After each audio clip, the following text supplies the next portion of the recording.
Everybody.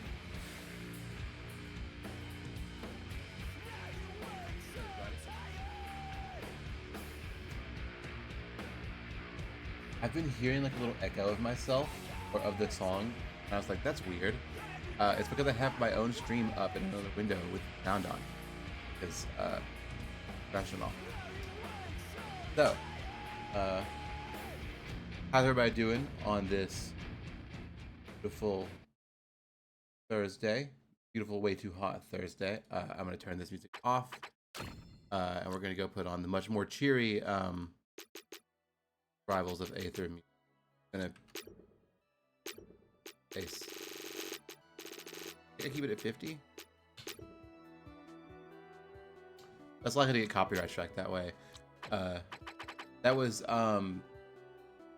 You Had or The Pressure Keeps Me Alive by Kowloon Walled City. One of the coolest fucking bands to ever do it. And yeah. So today we're gonna play some Rivals of Aether 2. Gonna do some ranked. Probably gonna lose a lot. Haven't played this game in a little bit, but I got the itch. Watching Mango stream the other day. It was like, I really want to get back into this. So I figured we'd give it a shot. Before we start, I want to tell you all a story that happened to me. My partner and I take him to work most of the time, most days, because we live in walking distance of his job, but it's really hot right now, and so like it just sucks to walk. So I've been driving him, and so today we stopped at a coffee shop before we went to work, and there's a barista there who like we kind of know, in the sense that like she's very friendly with us and like remembers our faces, even though we're only in that coffee shop like once a month maybe. And she, as we check out, she goes, "Oh hey, by the way," and she hands us a card for her comedy show, which is great. Like I'm probably, if I'm free, I'm gonna try and go. It sounds like a really fun time. But it did not escape me that while she was doing this, literally the Portlandia theme was playing in this coffee shop, and it did make me laugh out loud after I like sat down and was away from her, so I didn't look like I was being mean, because like I don't want to be mean, and like I'm not gonna be mean, because like I'm sure her comedy show's great. I'm gonna try and go to it if I can. But it was just extremely funny that it was like, oh yeah, like I guess this is our own little Portlandia here in Atlanta. And that was a good time. So anyway, let's go ahead and get started. Game cam. It was indeed a moment. And I'm gonna warm up with an unranked game, because I haven't played this game in a couple weeks. But we'll get into ranked pretty soon. So hope someone is playing. This is one of those things, like this game has a pretty small player base and it's noon on a Thursday. So like, I hope some unemployed people are playing. That's why I'm here. Today I'm drinking a white sugar-free Monster.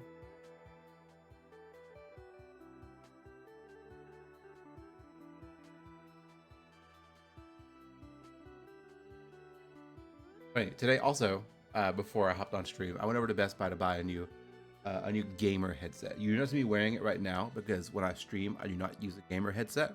I use a regular pair of headphones and a Blue Arc microphone that I bought 10 years ago and love and adore.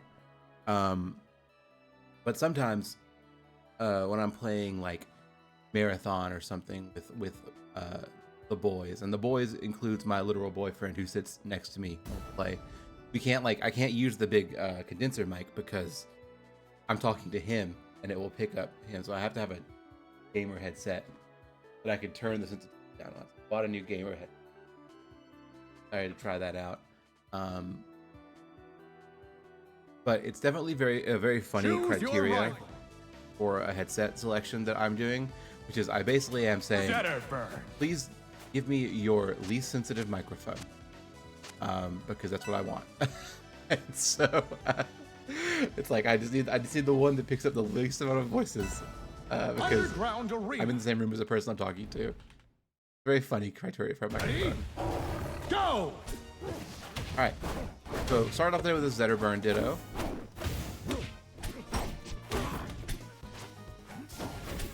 I love this low poly skin that he has. I really want it. I might have to see if I can like grind enough of the bucks to get it.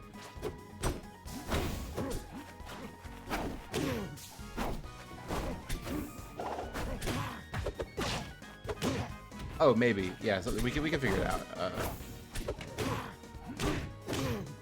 I wanted to buy a set of Razer headphones, even though like, you know, Razer headphones are only okay. Partially because I don't want more software on my computer, but also I already know that Razer has like the voice sensitivity and isolation like settings, and I know how they work. So I bought the same brand, so I can use the same tools. All right, that fair? Is that a fair kill? No. Okay, yes it does. Okay, I nearly killed myself trying to edge guard there. There you go. Oh, I shouldn't have flipped. Can I do wall jump? Ah! I have notches on this controller. I think I talked about this before. This is my melee GameCube controller, and it has a spark plate on it with like calibrated notches. And that's really cool for melee, but I actually don't know if the notches translate to rifles. So like, it may actually be that they're hurting me, but this is my favorite controller, and I don't want to mod one of my controllers to be just my rival's controller. What am I talking about? Yes, I do. I just haven't done that yet, so I need to get myself a mod one of my controllers to be a little more rivals for me.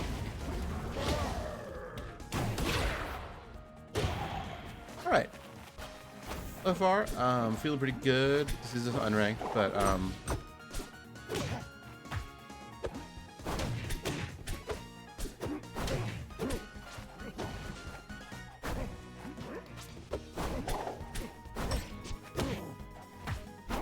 I feel like Zetterburn's combo routes have sort of changed since the last time I was really like playing this game actively. Because like I noticed that a bunch of that I used to do, like, only kind of work, and that could be like rusty. But I think part of it is like, you know, either people have gotten better counterplay or the moves have changed a little bit because this game gets patches. And I am not used to a platform fighter that gets patches. Okay, that notch looked pretty right though. I gotta say, I was pretty happy with that angle. So that might actually, this notch might actually be cheating.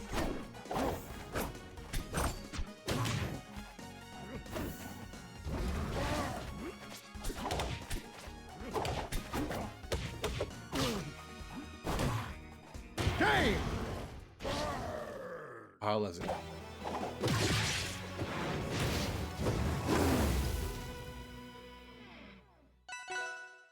Choose your rival. We'll do like a Vesta 5 or something with this guy, and then we'll hop into rank. Ready? Go!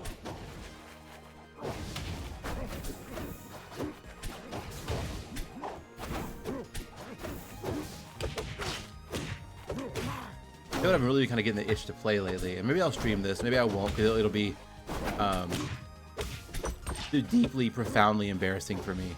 But I have been really getting an itch to like play Street Fighter lately, and or maybe Guilty Gear, like just like one of the more traditional fighting games I play. I did not buy Tokon because I'm trying to save money right now, but I really do want to pick up Tokon at some point. But playing the open beta for Tokon got me back in like the I want to play some fucking like 2D fighter again, and I should stream that. That'd be really fun.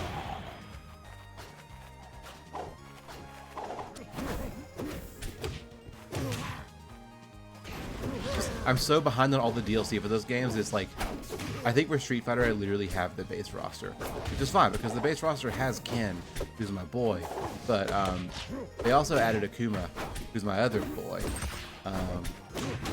I really want to try Street Fighter 6 Akuma, so I might have to pull my wallet out. That was a really dumb recovery that I did not get punished for. Oh, that dash didn't really hit. I think I'm dead. Yep.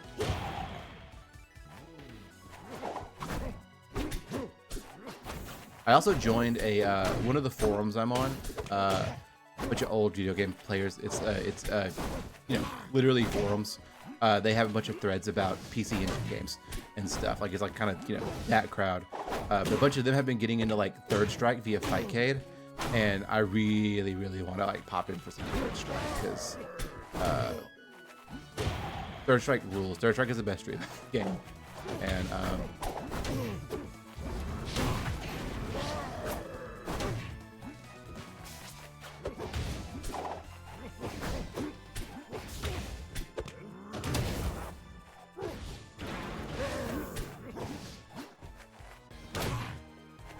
it's like all these games that I like to play, like, you know, like I love Marathon, I love Melee, I love Rivals, I like Street Fighter. Like everything that I play like requires like hundreds of hours of investment. And it's like I really do feel the time crunch of like I have time for one and maybe two of them.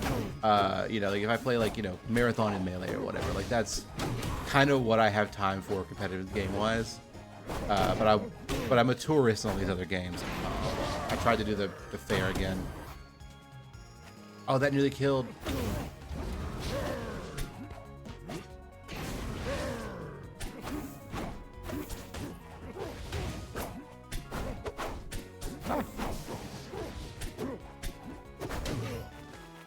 Game and Skill. That set. kills. But you know, I also believe that like you don't have to be good at fighting games to enjoy them. Choose In fact, your I think right. sometimes Toughest pick. being good at fighting games can make you not enjoy them anymore Ready? in a weird way. Go! That's not exactly true. Like sometimes like, you know, there's a certain level of skill you have to get to be able to like play the game. You know, like if you're playing Melee and you can't L cancel and like do basic movement stuff, you're not gonna have a good time simply because it feels clunky to like move around in that game without it. And there's like a lot of there's like a baseline of skill. Like, you know, like if you kind of don't understand the strike, throw, guard triangle in like a traditional fighting game, like you're probably not gonna have a very good time. But like I do think the amount of skill required to have fun in a fighting game is way lower than a lot of like people who don't play them like think. Like you can kind of learn the basic concepts, get to grips with your character's moves, you know, maybe learn one like bread and butter combo, and then like, you know, go for it. And like, yeah, you're not gonna win Evo with that, but like you don't have to win Evo to have a good time. And so like I think I am psyching myself out. You know, I'm falling victim to the same mentality that I criticize, which is like you can't, like I keep thinking, oh, I want to be good at these games, and it's like, well, no, like I want to play Guilty Gear because like I think Testament's teleport is really fun. You know, I don't need to actually be fucking, I don't know, what are the ranks in, because it's not like bronze, gold, diamond, is it? It's like it's something weirder than that. But anyway, that's the point stands.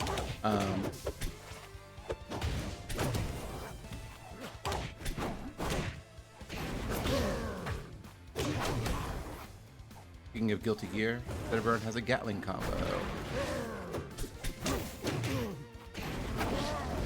Oh, I like that. I like going for that dare. That was smart of him, but it didn't work out.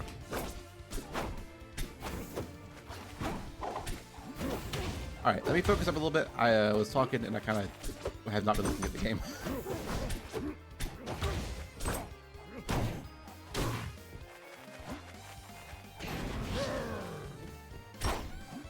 Oh.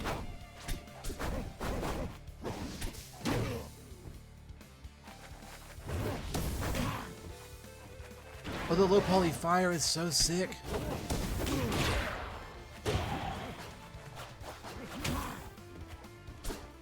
I really shouldn't be just wave dashing in his fire, because that's like putting so much chip damage on me. But it's, you know, let's come down, let's jump. I'm not shining. I should shine more.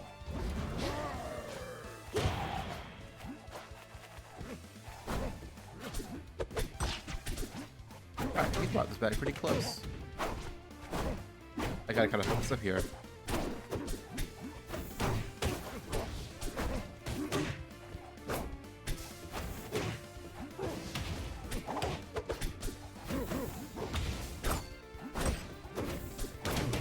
Does Hungrybox have a GUI skin yet? I know they were talking about putting one in for him. There's the pink palette. That's like kind of enough.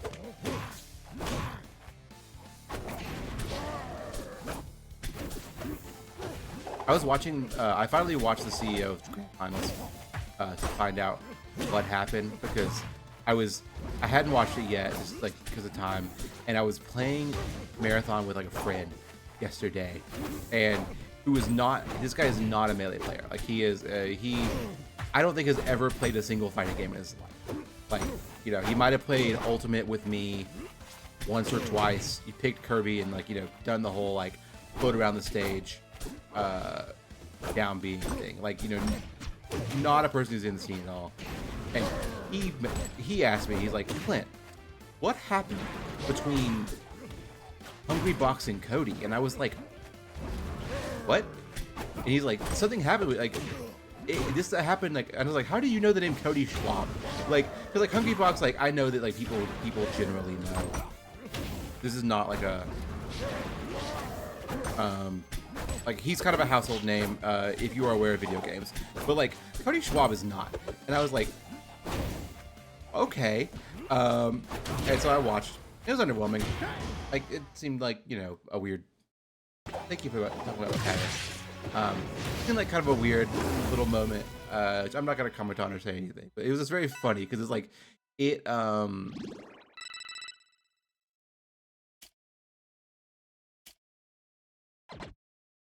you go. All right. All right. I'm always scared of ranked. I shouldn't be scared of ranked. It was notable to me that like Training mode. Whatchamacallit, this made it out of entertainment. You know, like it was like a fighting game moment, like or a melee moment. Because melee and fighting games are, you know, scenes are connected, but they are very different. And it's like this Smash moment made it out of contention. And I was like, wow, that's fascinating. Because every once in a while this will happen. You know, like every once in a while, like, you know,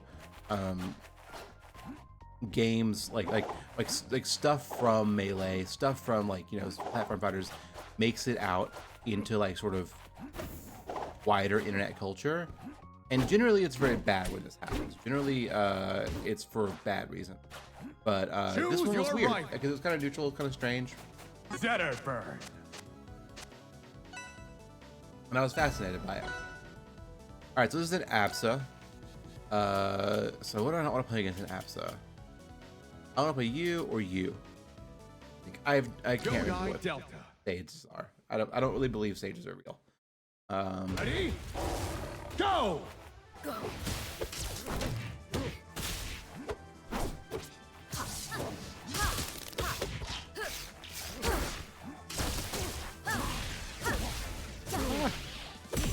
All right.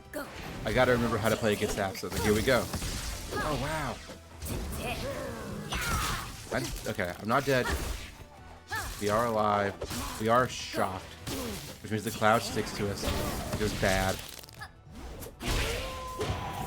Okay. All right.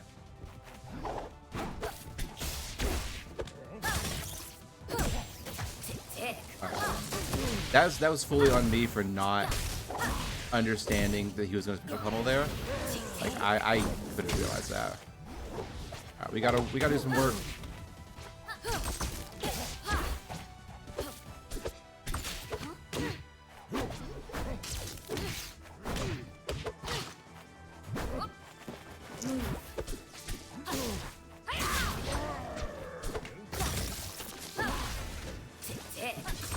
Oh, I'm in melee mode. I just mashed that grab, and so I pressed A first. All right, so this first set is going poorly.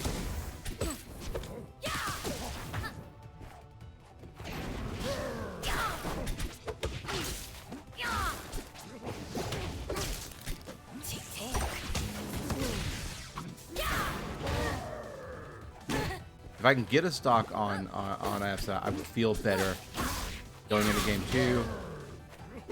Let's work on Operation Get a Stock.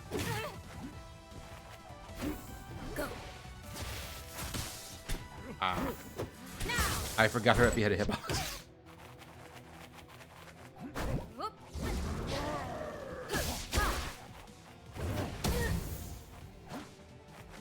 Is it 140?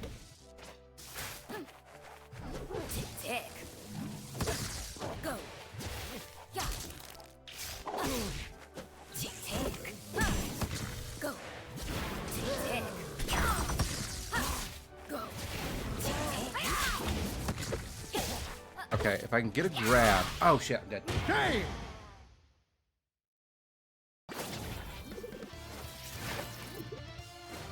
Alright. Your battle. Game 1 of rank not going well. That's fine.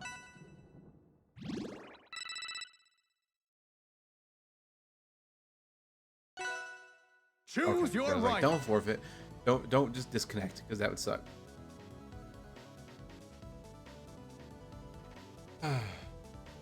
Alright, so stages. Let me think about stages. For Absa, I want Hyperborean Harbor. I think this is right. I think this feels like the best stage. Go!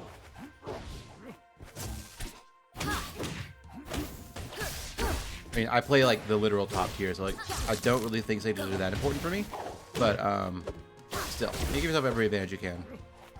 I like this stage because it kind of makes Zetterburn's recovery trickier. That moonwalk bear that I do is actually very, very reactable. Stop doing it. Oh, I thought he was gonna be a hit stun for longer. All right, this is going a little more solid this second game.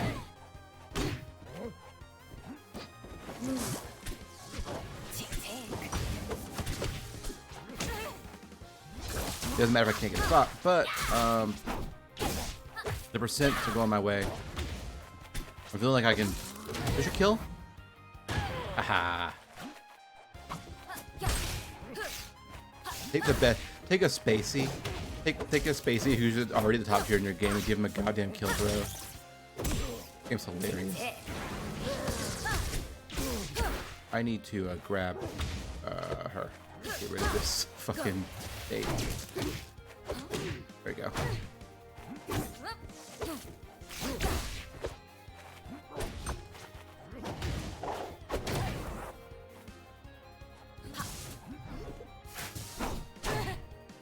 Alright, I wanted a empowered. Oh shit! I'm fucking dead. I'm not dead. Magnet hands.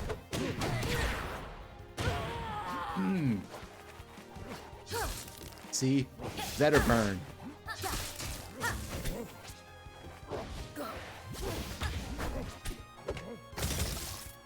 Zetterburn's like, what if Falco was good? I have not successfully countered a single special pummel. It's very easy to do, and I just keep. I know she's going for it. See, there you go. I did one. I remembered. It's very easy to do. It's right here, scissors, and I thought she would try to trip me up, but she didn't.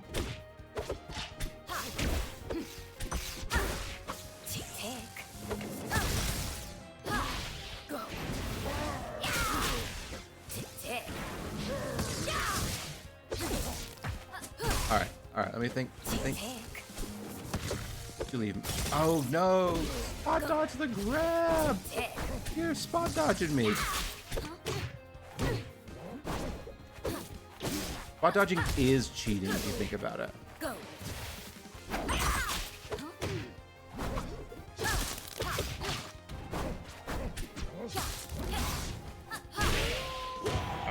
okay.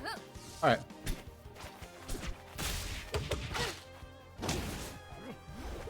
It's meant to be a neutral B, but I'll take it.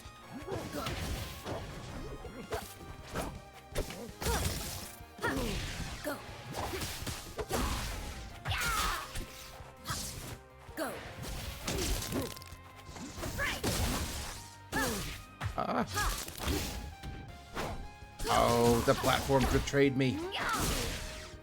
Go. Go. I don't want to blow a 2-stock lead here. I really don't want to blow a 2-stock lead, but I have already kind of. Oh.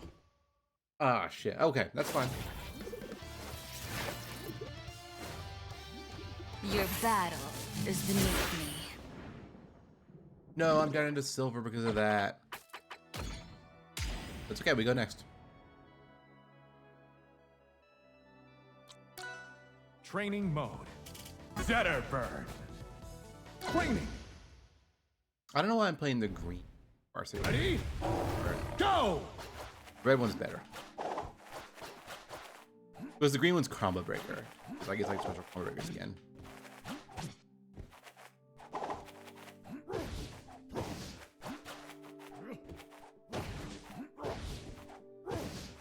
That's a wave bounce.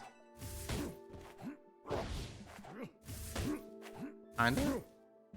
Think I'm doing it? It's.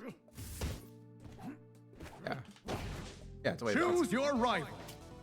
Zetterburn.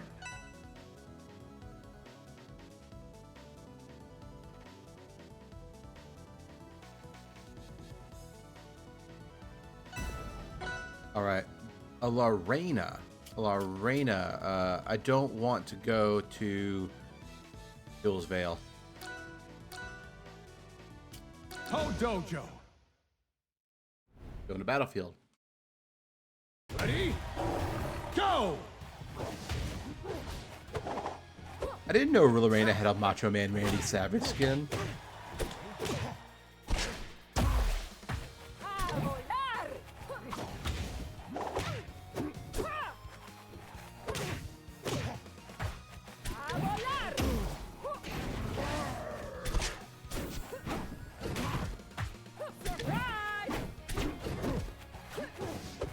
I still haven't quite figured out how to play against Lorena yet.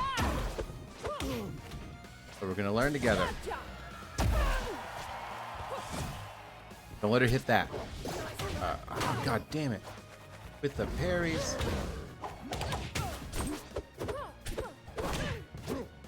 Do I have parry mapped? I don't even know. I should check. I know it's shield and B if you don't have it mapped, but still, like, I don't know that I have the shortcut map. That dead? That dead Lorena? No.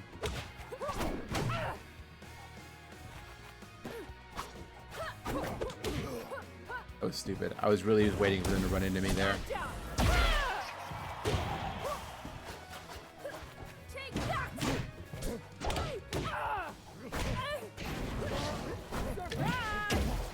I almost had that edge guard completed.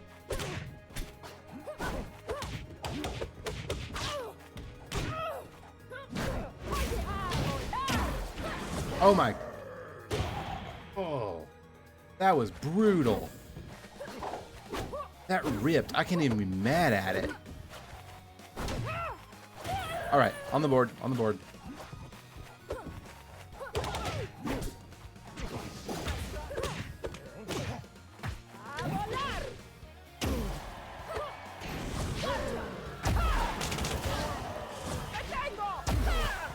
I hate this. I hate this.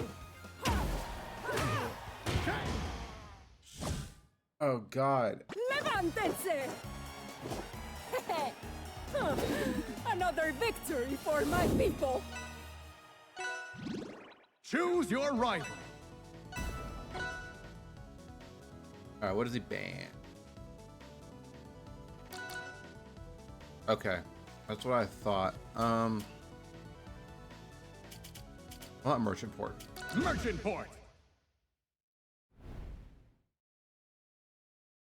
Ready? Go!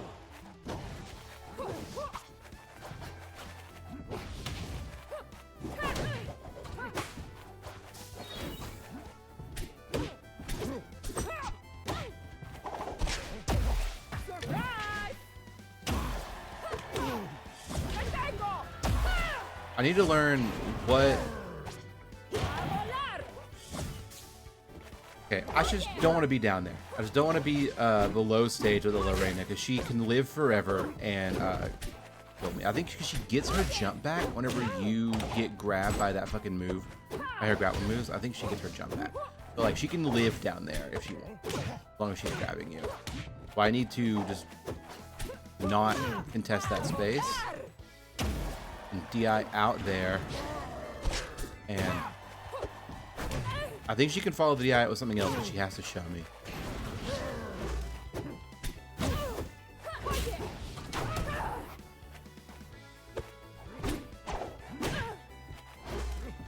Let's not that stupid.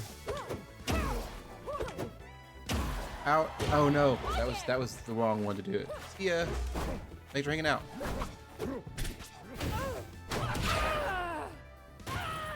All right. Here we go.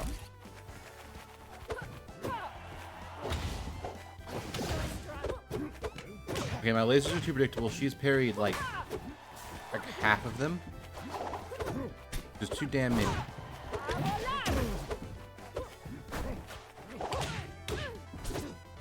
Gonna be a little more unpredictable with my approaches. Like, what's he doing? Fucking chair. Hate your chair. Not my chair, not my problem, is what I would say.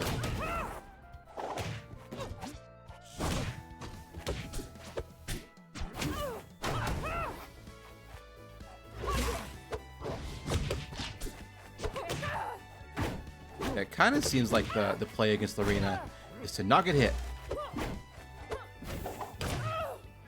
Fuck your chair.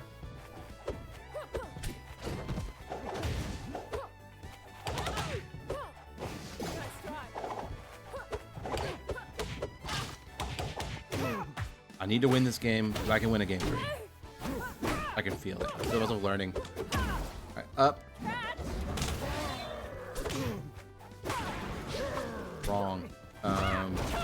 Do not go that way. Okay.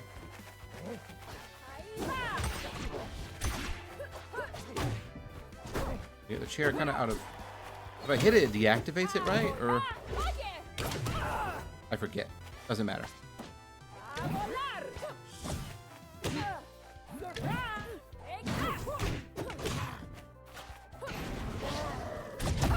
Shit. I'm dead.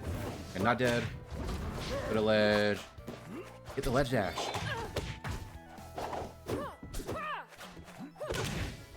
Might be dead.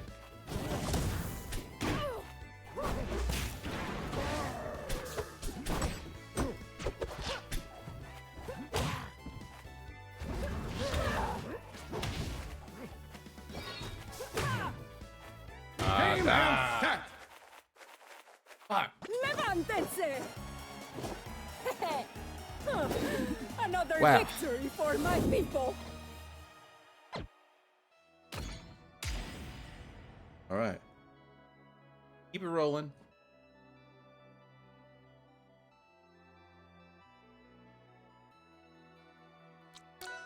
Training mode.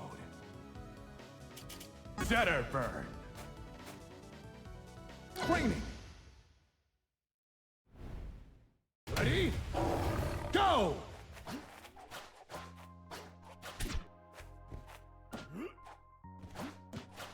They work on my ledge dashes. I know they're easier in this game, but they still require a little bit of practice. Get. How you get to ledge? Is that the fast way to get to ledge in this game?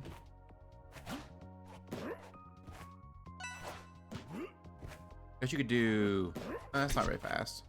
Kind of get stuck in the air for too long. Is you like just Choose your rival. Zetterburn. That's the thing. If you're in chat and you know how to get to ledge fast, let me know. Because I don't know how to do it.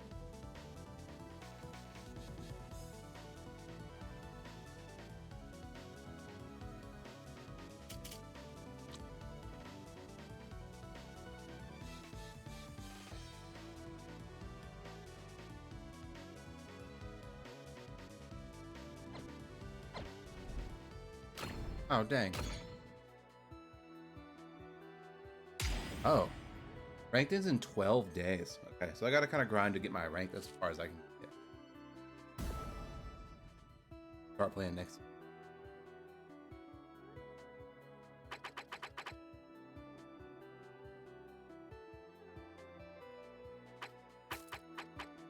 Choose your rival. Zetterburn. A Rana player, probably. Based on.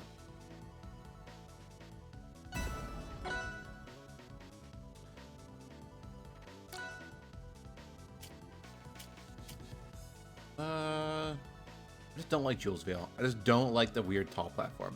I never want to play it. Ready? Go!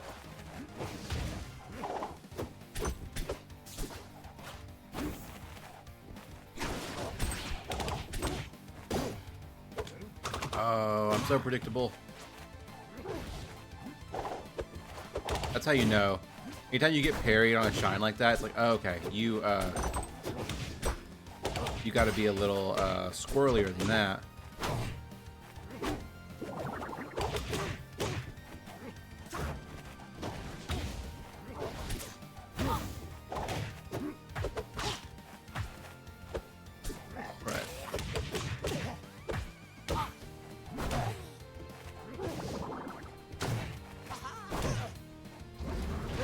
Should be dead unless this double gets in my way. Okay, yeah, nice. I love his Rana skin. This poison frog thing is sick. I think it has to be a palette, but it's a good palette.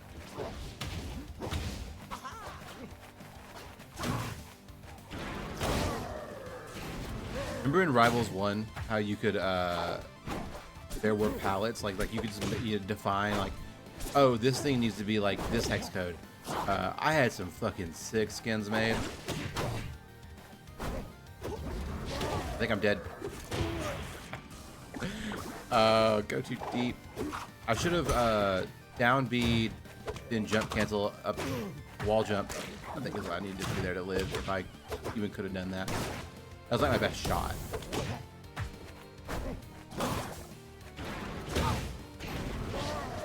Wow, I'm dead. Okay. Alright.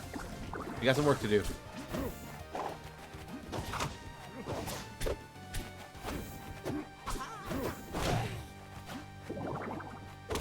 As long as we can kill this rando soon, I'm not really worried. There's like 10% against a character who can do dot damage on you.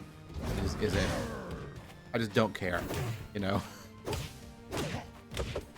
50%. Just not getting concerned. But, you know.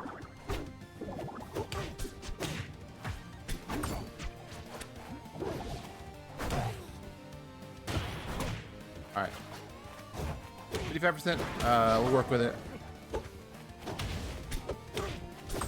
I can close the gap really fast because Zetterburn's really great at stacking damage. And I just, can I find the kill?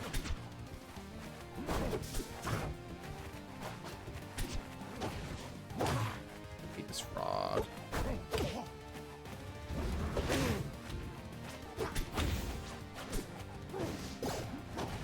Okay. Yeah, I should expect the parry occasionally. Jump over the laser. I call it a laser. You can tell I'm still melee brained. Fireball. Game! Okay, that's fine. Game one felt really good on that. I can do this. I can beat this guy.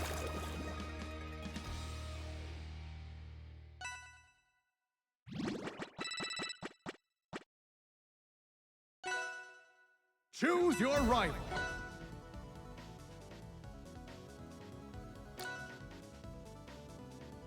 Doesn't want a dojo.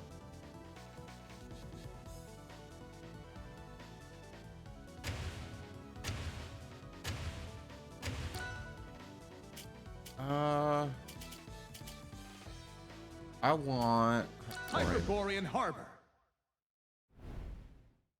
Ready? I think this is Go! Zet's best stage. Not among the starters.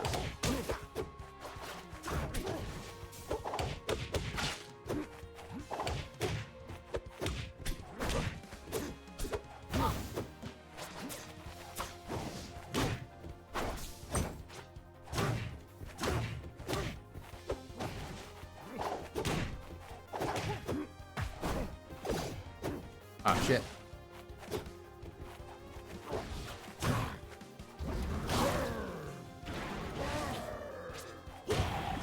Right.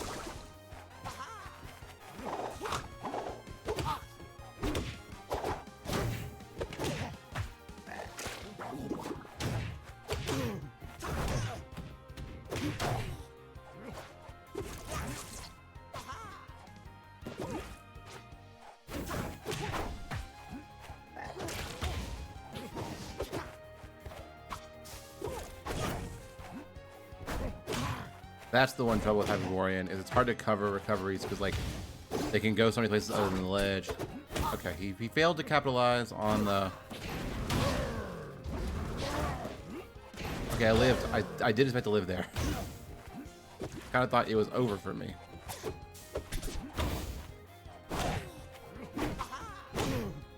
Ah, that smash should have hit.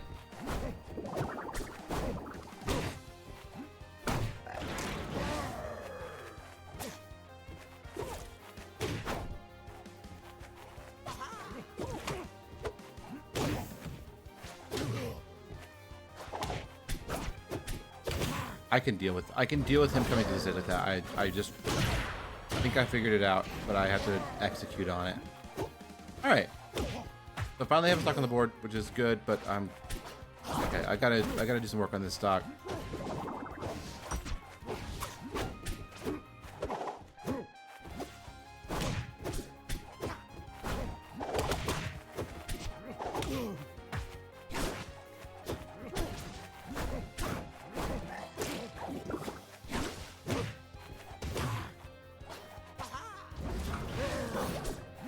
Oh, thank God. I was so fucking dead there.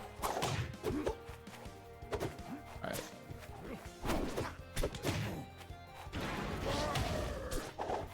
I'm surprised they let me have that back.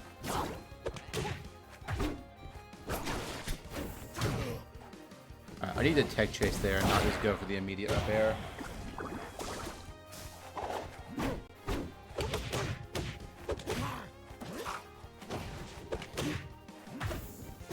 Says as he does it again. Oh, that's bad. Need to get this kill.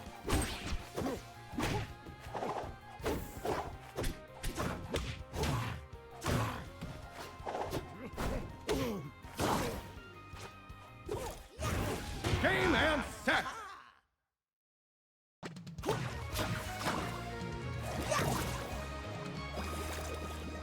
Gonna come watch me lose all my rank. I'm gonna end this day and fucking stun rank it. Okay.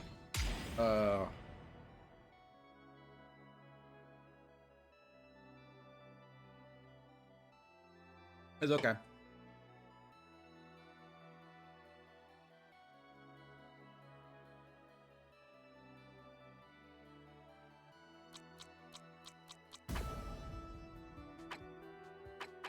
As far as I can still use the menu. Go anywhere? Whoa. I don't want to. I'm afraid to press any button now. Because I have found something. Choose stupid. your rival. Zetterburn.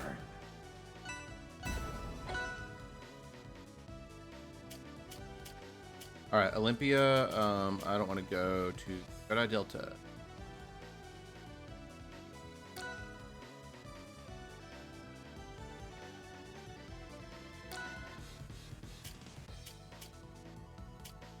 Jules Vale.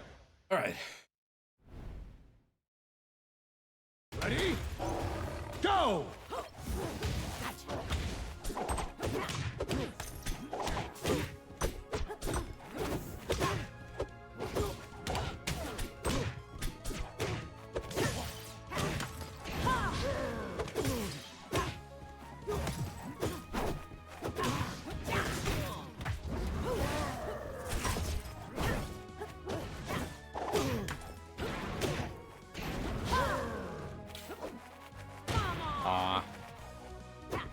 That's what sucks about Olympia is like you can just put yourself off the ledge and then like have no way to cover.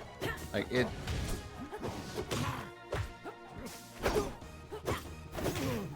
It is sad to see like Such a sick character that I kind of sucks in this meta.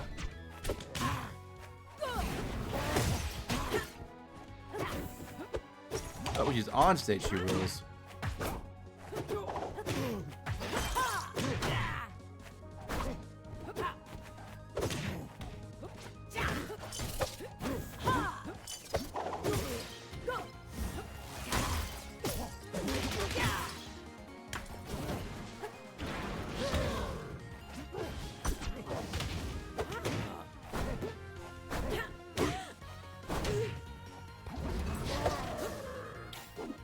Think dead?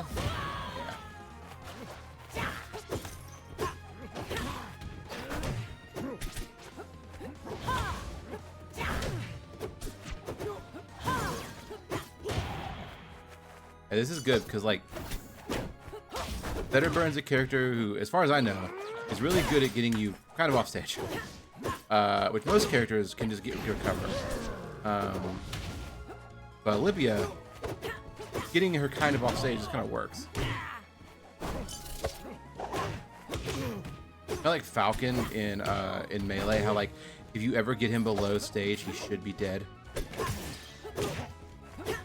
His recovery mix-ups only work above stage.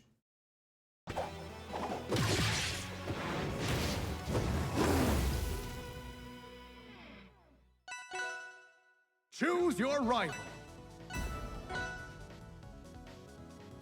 I don't want to play on this'n or this'n. Hyperborean Harbor. Ready? Go!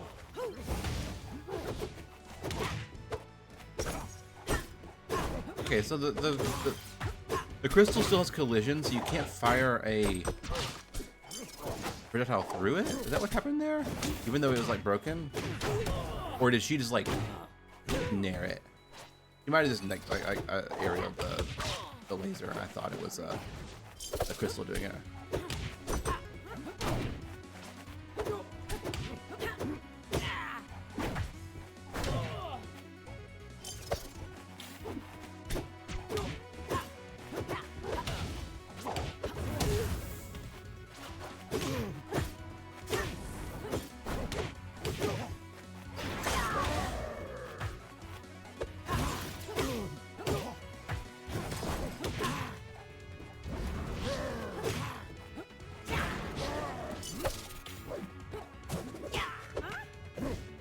Okay, she knows.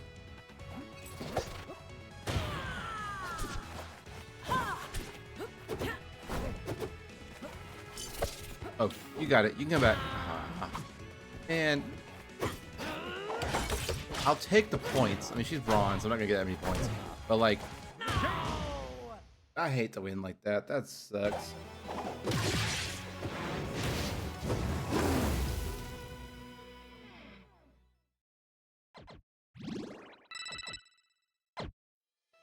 All right, real quick, before we enter our next bracket, our next rank match, I'm gonna go look at the store and see what is it. I have 70,000 high skin.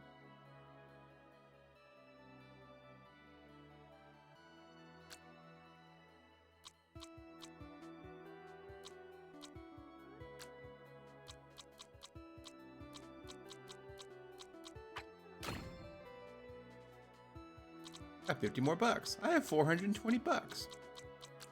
Should use that for something. Okay, the shop skin, the coin shop skins a day.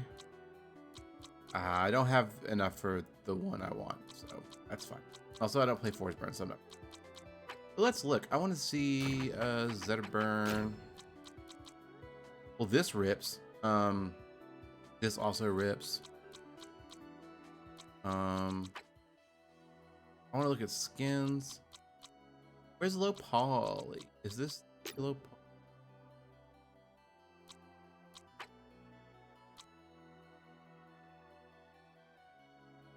Or is the low poly one not available for bucks? Is it only?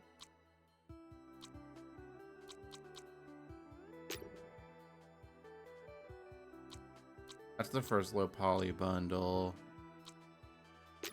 Oh, this rips.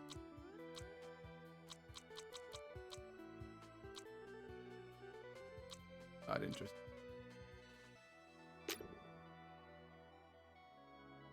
Hello, Poliwrath. Is he in one of the events? I will change the active event that I am looking. That would be under low poly 2025. Let's see. Oh. Yeah, right? That's... Well, yeah, fuck the other one. Fuck the one I was doing. Let's do this. I want him. Yes, this is so this is kind of like if you've ever played Smash Brothers. It's similar to that, basically. It's like it's kind of an indie Smash Brother. Also, hey Meg.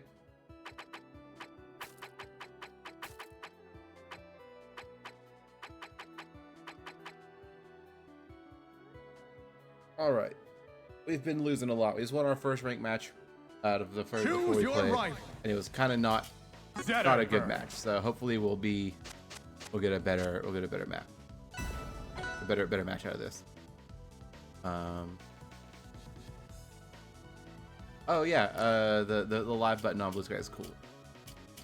You should follow me on permafrost.ssb.bluesky.social if you haven't. This is a fleet. Oh, if it's a fleet, I don't want to do these two. Okay. Aetherian Forest. Ready? Go!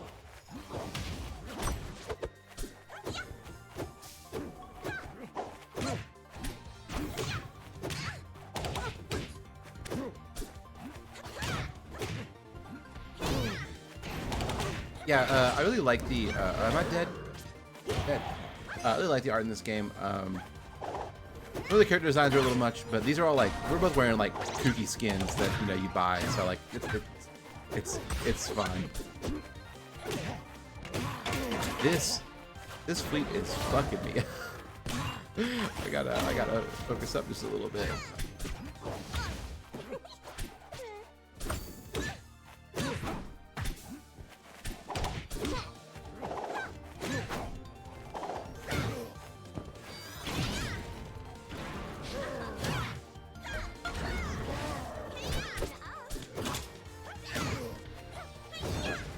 Down.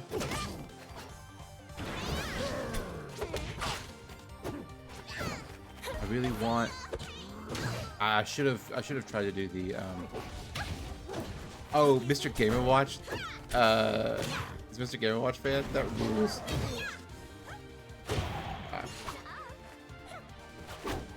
Wow, I'm getting just absolutely ripped apart here. Oh, that's because this person is like in like mid to high gold. Okay, makes a little more sense. I thought this was like a way more evenly ranked match than this was. That's fine. We can still be the gold player. I just have to like put this up. All right.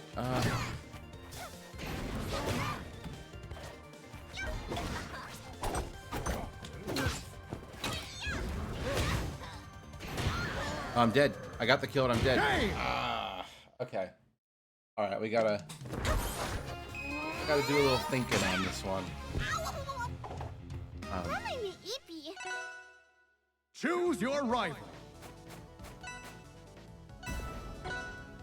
Let's see. What stages did they ban? They're gonna ban I bet Hyperborean Harbor and no. Okay. I like that against go on Dojo. Ready? Go!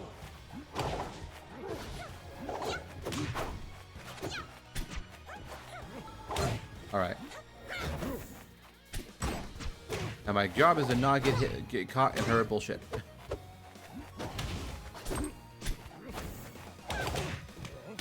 Oh yeah, this is the Dracula skin for Zetterburn. Like he's vampired up. It does look like Amadeus, doesn't it? You see my fire has little bats in it. Now.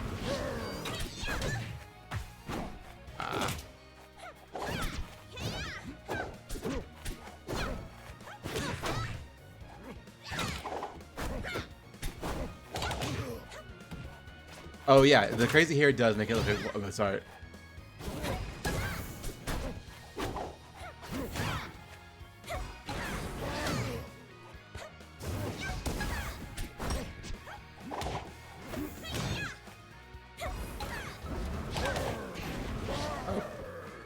Alright, I'm alive. Going down there. Fuck you. Killing this fox? Fleets of fox. Killing this fox.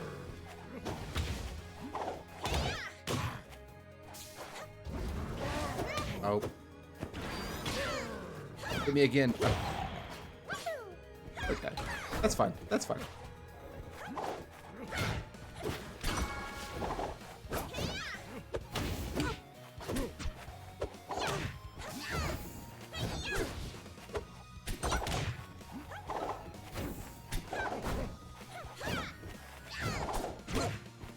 Do I have a parry button mapped?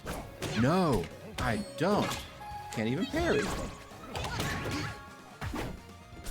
Okay, that's both my triple still. That's okay. I can parry the old-fashioned way and miss it.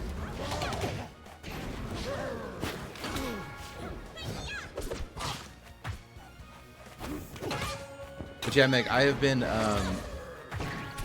the last several days, every time I open up OBS, I've just been refusing to update because I don't want to mess with whatever you're dealing with. I just keep telling it, no, you don't want to update yet. You'll update when I tell you to.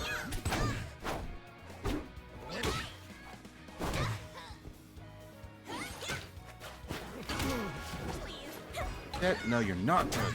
Now you're dead. No.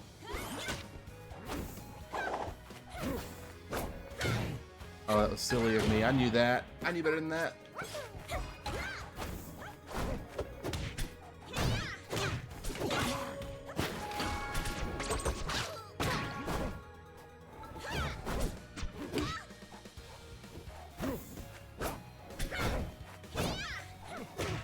Alright, so my goal here is to really just kind of grab. I think I can at least get the stock. And then we'll deal with being 70% down later.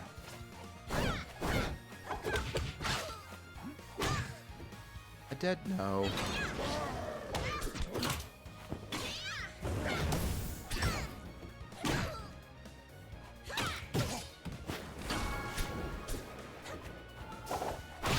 Okay. Alright, 93% down. Fine. Oh no. Okay, well that's not fine to just get hit off stage and die. Game and set. Oh, I hate Fleet. Hate every character in this game, actually. I don't know why I play it.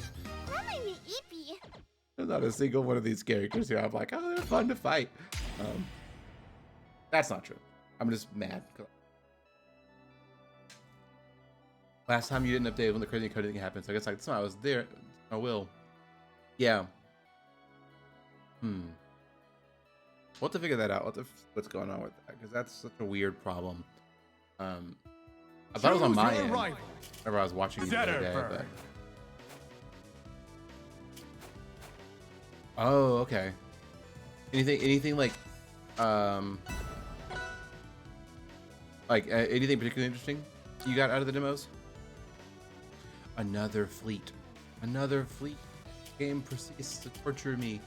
I actually don't want to play Forest Against, and I don't want to play this one. Toe Dojo. Oh God. Ready? Go!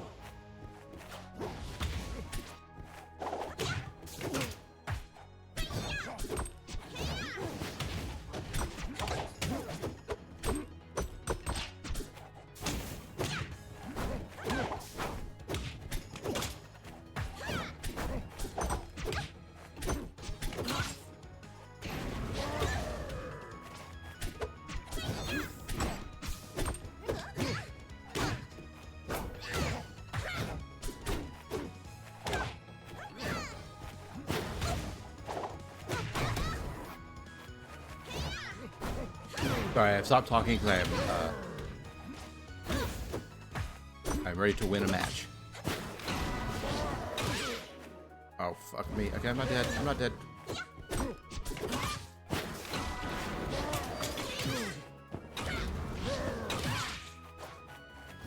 Yeah. Christ. Alright. Live. Did that kill? No, it's not kill yet. I think next time it will kill. As long as she's on fire.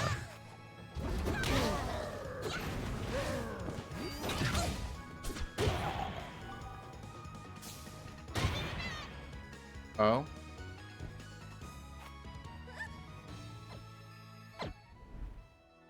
Well, dang. Something happened with her. I think something happened with her controller or something. That sucks.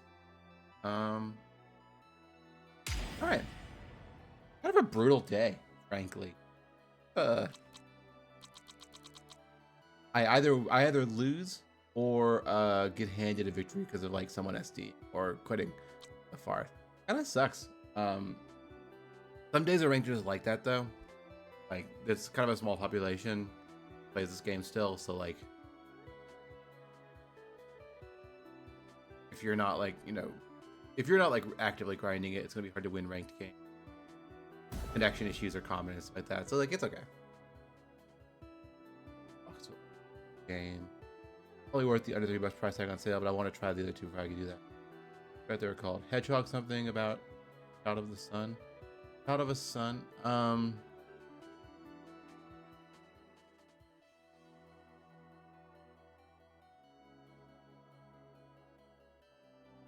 Is it like your rival.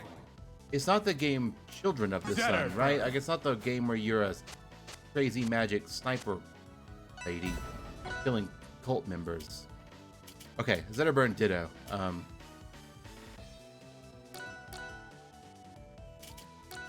Which is a sick game. Okay, I say it's a sick game, but I don't. That would be surprised if you downloaded that demo. Go!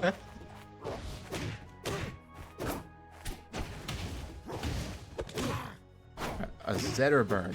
We can handle. We can handle the Zetterburn.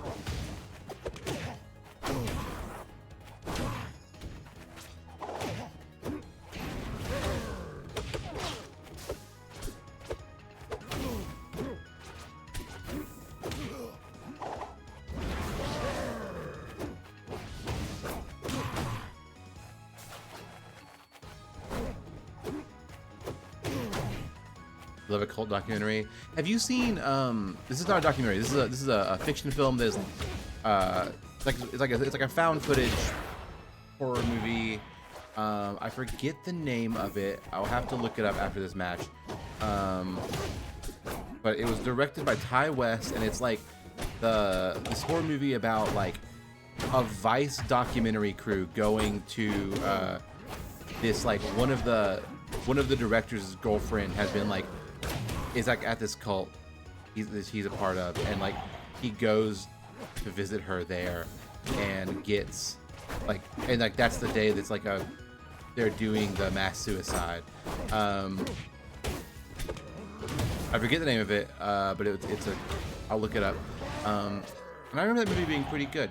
Only I can't really recommend it because it was directed by Ty West, who directed the brilliant House of the Devil, and now also is directing the fucking Johnny Depp Ebenezer movie, which absolutely sucks that it exists. And so I'm a little mad at him.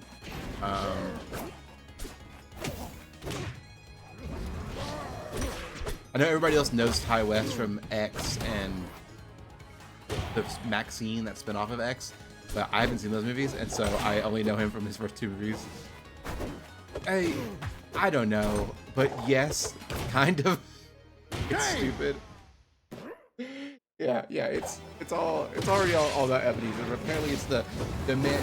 The tagline of the movie is "The man you know, story you don't." And it's like I'm pretty sure we know the story of Ebenezer Scrooge. Like I think that's like pretty well locked down. You know what I mean? Like it's like we know what Ebenezer Scrooge's story. Armada flagship. I want to get like beat the I beat this horse too much. It's like, yeah, like that means Scrooge, man. Kind of about his whole life. What if it turns out that the spell only lasts for a year? It's not really a spell, but you know, like the lesson, the moral only really lasted for that one Christmas. And by next Christmas, he's actually he's even more greedy because he now feels tricked.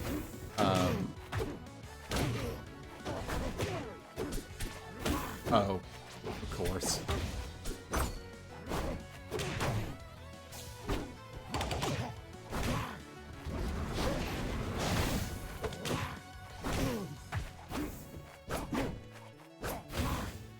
Is that dead? Yes. All right.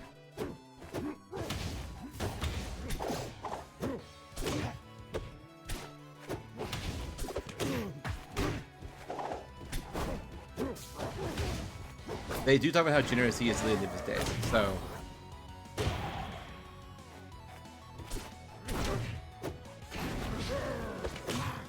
Which we presume are like, you know, 2 years after the book ends, or whatever, because he's kind of an old dude.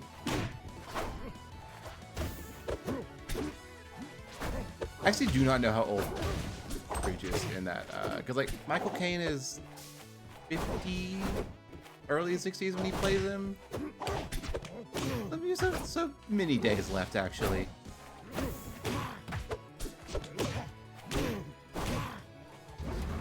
on. Oh, I hate when that happens. That should have been killed. I think a strong bear would have killed him.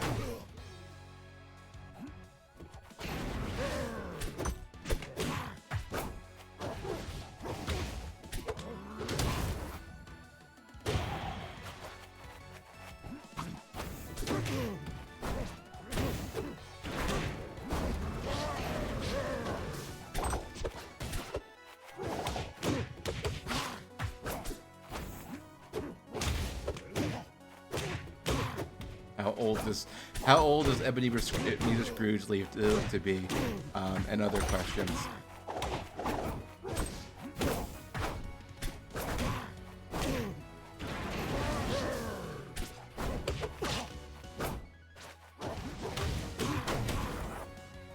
Game and set. Oh.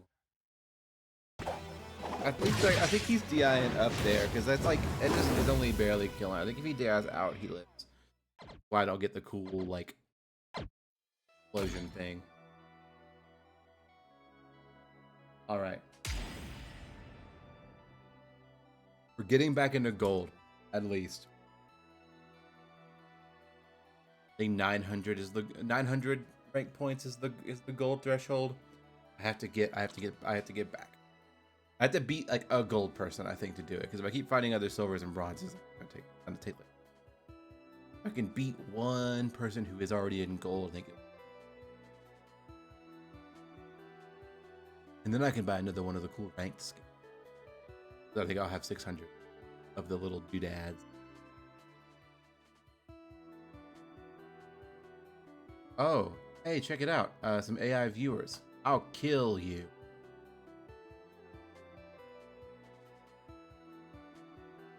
Oh, are you not a mod?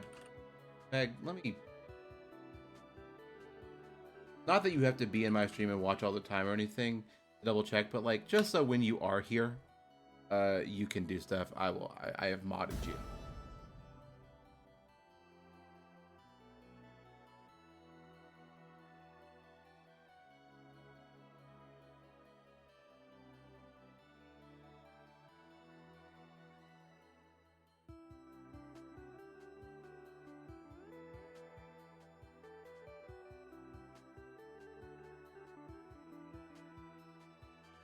Choose your rival. Yo, people are playing Fields of Mystria. My oh, he just I guess why would they give me the points if he didn't even like we didn't even start? That's weird. Okay, I'm back in gold because he forfeited. That sucks. I don't like getting gold that way. I want it. That's annoying. all right, I'm not gonna claim any of these rewards until I get this guy, until I get leveled. But yeah, my friend who like, this is a local mode. Doesn't even really. I'm gonna do a couple unranked matches. I want to play somebody others that are for a minute. Sorry, I keep starting the sentence and stopping it. My friend who like is plays shooters and other like, you know, boy games. I guess you would call them, even though I don't like that term, but you know what I mean when I say it. Has been like on Fields of Mystery and nonstop last couple of days. He's been fucking playing. So I think it's kind of broken through into sort of wider public consciousness in a way that I'm glad about, because that's Training mode. that's very cool.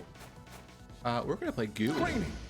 because time to get gooped up. Ready? Go!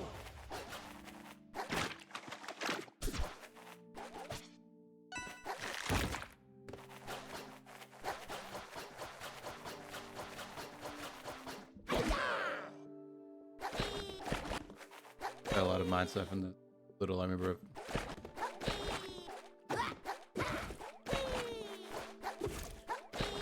This guy also a Choose really your big right. Stardew guy, so like that does it does make sense that he like Gooey. that he liked it. But Jules yeah, failed. he's a mallard platypus. I'm gonna use the gooey skin for it, but yeah, I love the mallard skin. It's so Go! fucking funny. But this is Gooey. He's a little like Kirby in Smash, if you're familiar. He has the multiple jumps and the rock. And if I can do it, he can also suck people up. Look at that. But instead of copying him, he becomes big.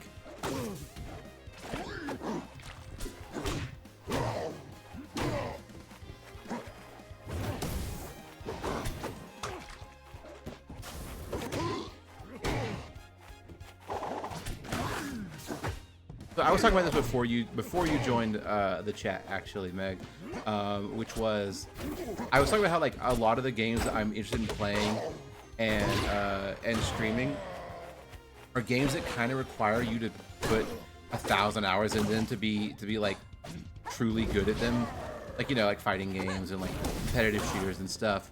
And really, in my life as an adult person who goes to grad school full time and has other social obligations, I've got time for really one of those types of games.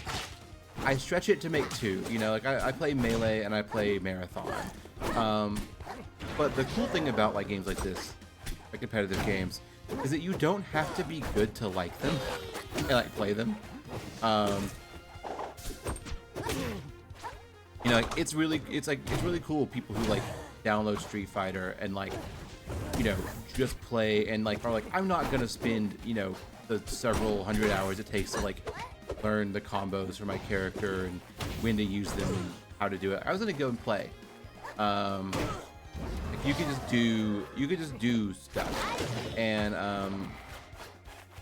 like have fun, and like I think that's like a thing people miss about these games. Like everybody thinks like, oh, well, if it's a fighting game, I gotta get good at it to have fun. It's like, no, like punching, like smashing buttons with your friends is already fun. And like, you know, it's like if you want to get good at it, that's a different thing. You know, it's almost like there are a lot of competitive games that as you get better at them, they kind of become less fun.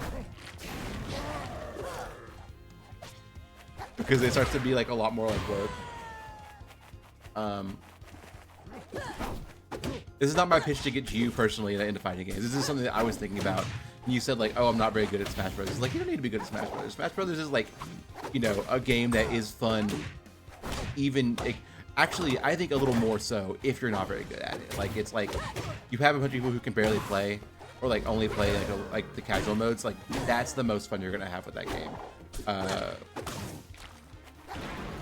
People who are playing it competitively are kind of doing something different.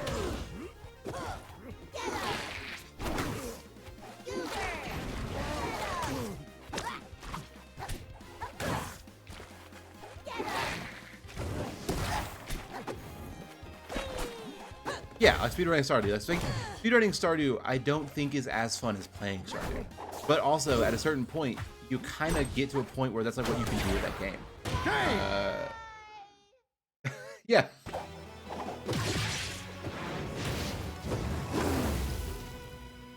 So that's why I want to make sure that people know that you can Choose your rival. and it's fine. I'll play the demo. He's for fun. Go to. Jodai Delta. That was wrong. I wanted to go to Hodojo. That's Ready? Go!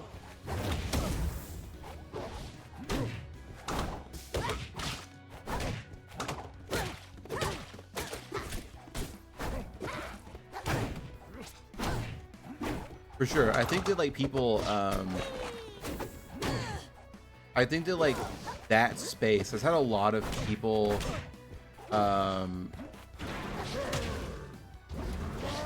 like a lot of people really waiting for another game like Stardew to come out that is like what they want about it, because like that's the thing about like there have been a ton of Stardew inspired games, but like they're either all too close and it's like, why are you playing this and not just playing Stardew again, or it's like they're so tangential to it that like it doesn't really do the same thing. And I think like from what I've seen, Fields of Mystery is like doing a thing where it's similar to Stardew in the right ways, but also like different enough to like feel kind of fresh, because it always sucks whenever you can just like do like it's the game is too one-to-one to the game you already like, because then it's like, well, why am I playing it, you know? Yeah, Haunted Chocolatier will come out.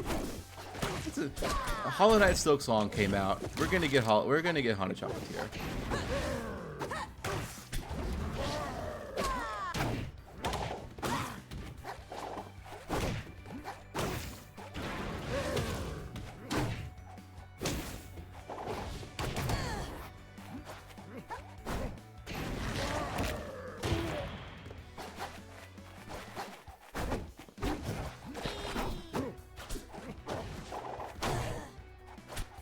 Yeah, it's a historical factor in this fun. Yeah, it's a little more fantasy, right?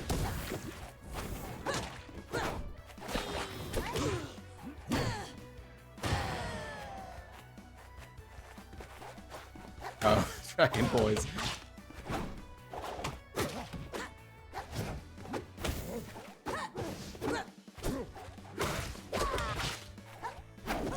Yeah, I mean, like, you know, it's funny because it's a little bit like, you know, I am reminded of the game that I am currently playing, Final Fantasy 2, which is like, it is doing the Smash Bros. Thing, but more specifically, it's doing a very melee thing. Like a lot of the movement and a lot of like the game systems and characters are like really inspired by like Game and set. by melee, and it's to the point where if you know how to play melee, you can get pretty decent at this game very fast. But like Choose it is your different right. enough to where it's like sometimes you're in the mood for this and sometimes you're in the mood for melee. So like it's like different enough. But like for example, Go! this little slidey dash thing that I do occasionally, the wave dash, like that's the same input from melee and it feels mostly the same. But like it's just different enough to where it's like, oh, okay, we were doing something a little different here. And the characters are all like designed very differently.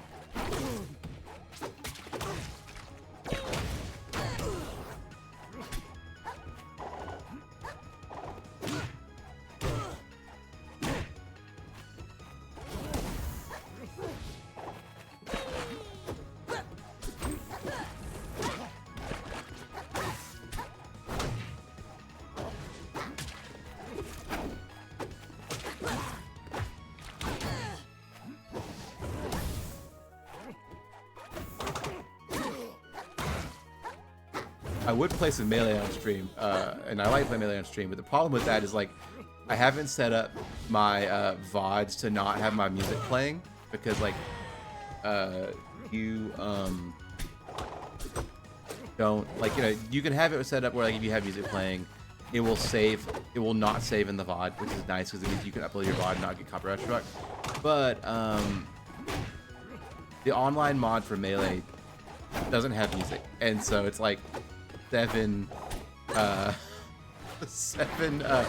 it's like or actually it does have music, but the problem with that is like there are 6 stages in Melee. They all have 1 track, and so if you play Melee for an hour, you hear those 6 songs about 15 times each, and it's like you just turn it off because it's like I've heard those songs for literally 20 years of my life now. I love them all, but like it can get a little like drill in your head. It's like I can't like I need to figure out how to play music that I'm not gonna get copyright struck for when I play Melee. Because you know, when I go to my weekly tournament, we actually just turn all the music off on all the setups because like we've all heard the music so often that like it becomes it's a little like too burned into our brains.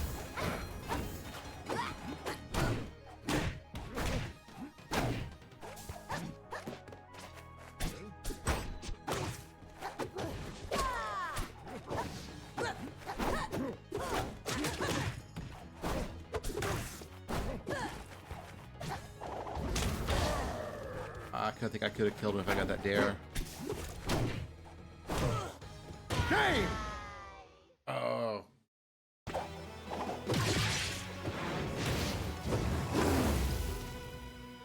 Oh yeah. Second screen. Choose your rival. I don't want to play Gooey anymore. I want to play Rano. Rano. Rockwall. Ready? Go!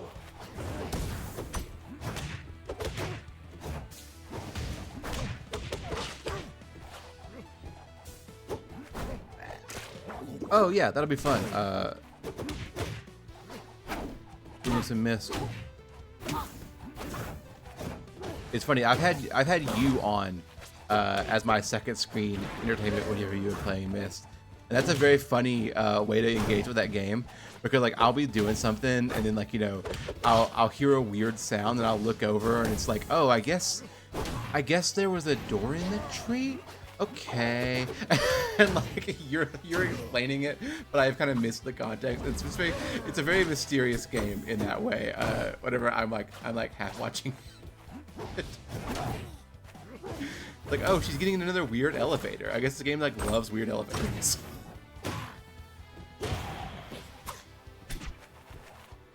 Bear to bear. For me. Captain Falcon over here. They should put Captain Falcon in Rivals. My hot take. He's an animal. Close enough.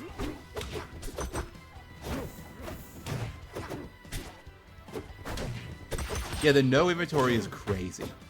Like you'll have, don't you like have items that you need to like keep track of?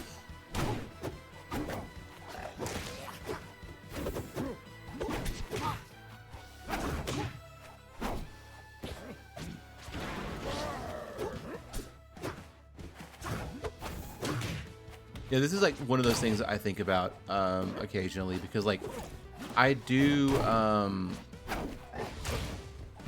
think that like games in general, apart from like, you know, some competitive games and some like really niche, yeah, take a picture of your phone, and like, you know, some really niche like games like Pathologic and stuff like that. Games generally have gotten much easier over the last like 20 years, maybe 30 years now. Actually, we'll lump a lot of 90s games into this too. But that's like partially, I think, because like, you know, now like, I don't even buy Steam games like that very much anymore. But if I look at my Steam library, I have like somewhere like 900 games. Like, I have a crazy Steam library, and you know, I could play literally any game I want, basically.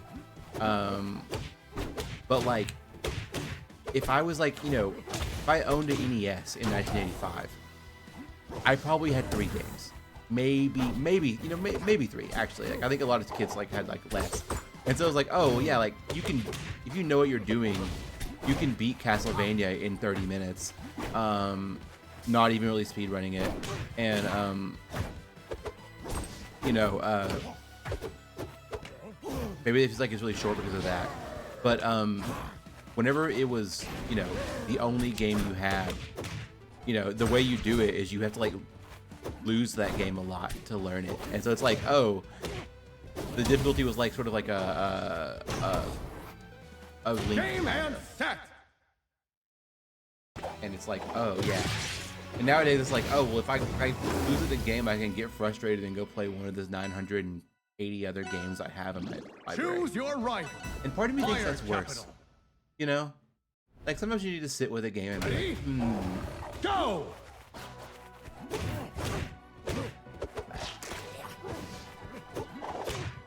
But like Myst being weird, Myst being like weird and arcane is good because it's like, oh yeah, it means you have to like consider it. You have to like stare at every part of it for a long time, and that makes you remember it a lot more. You know, like a lot of times, like when I play old games now, I have a real oh yeah, I've had a Steam account for like literally 20 years now. Maybe not 20 years, maybe like 18. Yeah, I think I've had a Steam account for 18 years. So yeah, I have a lot of games on Steam. But like, you know, even if you don't have like a huge game library, like, you know, there's like tons of like, you know, there's always way more for you to play. And I think that kind of makes your attention span, you know, shorter. Like even when I play older games now, like, you know, I have to like train myself to not use like the rewind feature on the Switch or like save states and stuff, because like that's not how those games are meant to be played, and you kind of cheat yourself by doing that. Like I played Super Mario World recently, and I was using rewind a lot, and then I got like towards the middle of the game and I was like, why am I doing this? Like, why am I playing this game if I'm just gonna like rewind it to like get every level perfect on like the first try? And so I stopped rewinding, and I had a much better time with that game.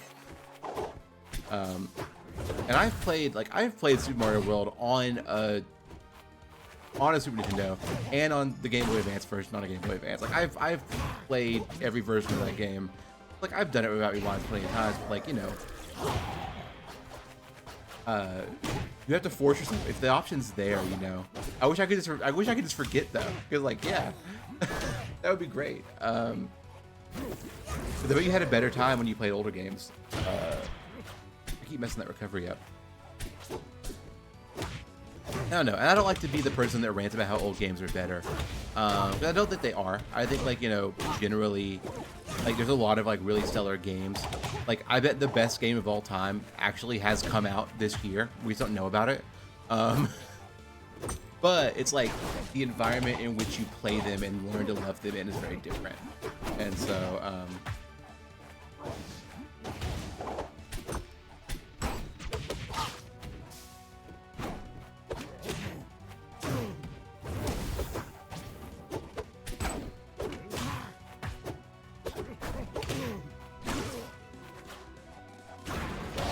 Big Walk is definitely up there. I love Big Walk. Big Walk is incredible. For the viewers, Meg and I are part of a group that a weekly Big Walk group with a couple of our friends, and it's been like one of the best games I've played. Like it's so good.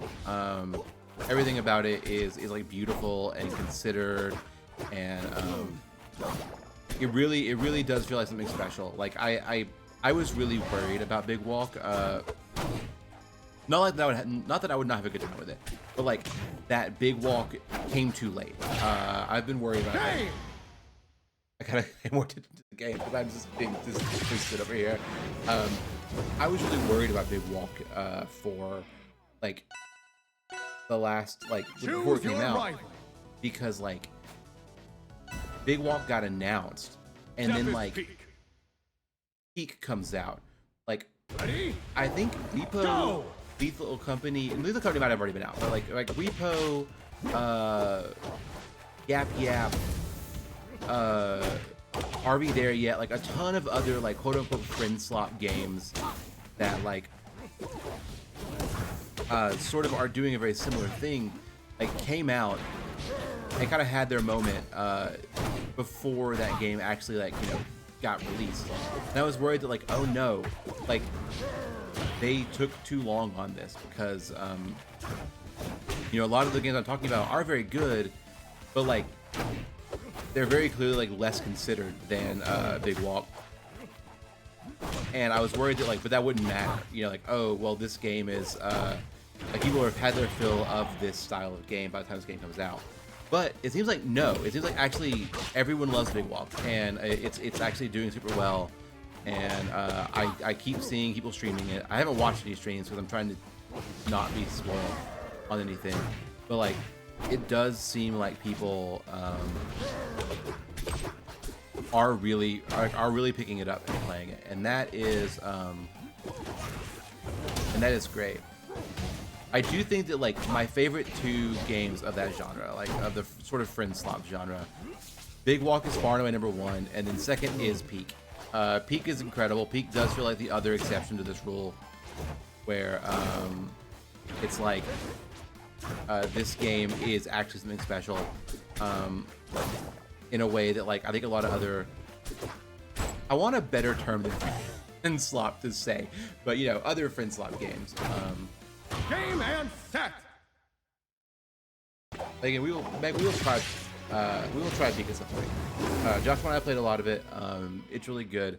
We never beat it though. We never actually got to the end. I was in a party where one of my teammates made it to the end, but we all got left behind. And that was very funny. That's like better than winning actually, is being the guy like watching your friend go, yes, go. Thank you to Cupid, who has sit here and played with me for like 30 minutes now, as I just like yapped about stuff as I played a ton of different characters into them. This is one of those weird problems that you have sometimes whenever you're playing a fighting game online, because like I kind of want to play Zetterburn, but this is Cupid. This is clearly who he's playing, and so it's almost like if I switch to him, I'm saying, oh, I'm better at your main than you, and if he beats me, I'm gonna feel very. If he beats me, then I feel silly, and if I lose, then it's like, oh, you tried to play my own character into me. What are you doing? But also, Zetterburn Ditto could be fun, so maybe I'll do it anyway.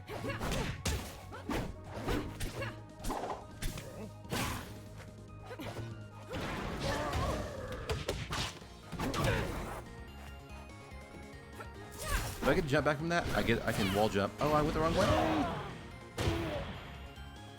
Okay, we are gonna play Zetterburn against this guy next, because my other characters do not have it like that.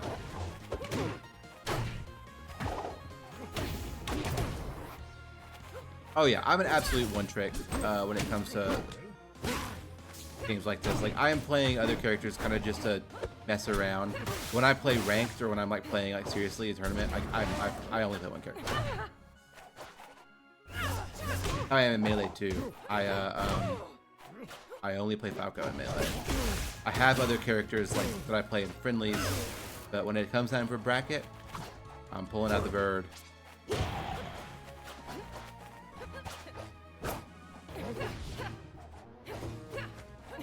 I got made fun of recently by a Mario Kart speedrunner I know, because I was playing Double Dash with her, and I picked Mario. I picked Mario and Luigi.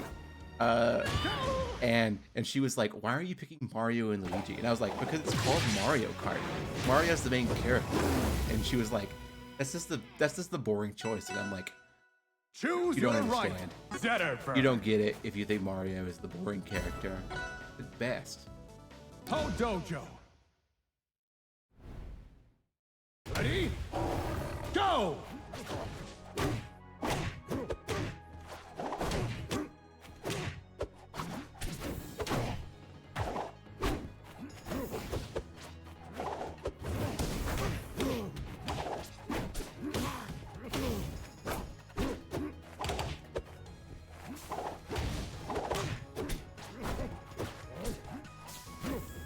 Which Mario Kart do y'all play at your house?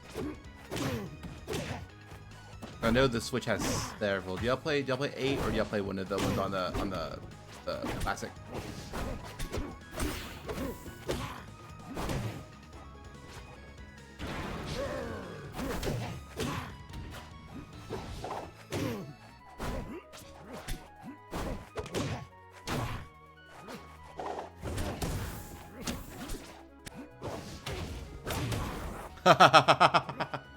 That's incredible.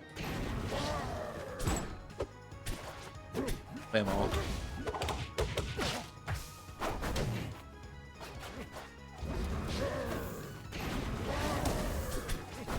The one that's for the Switch, 8 Deluxe, is like such a good video game. It's like, it's incredible.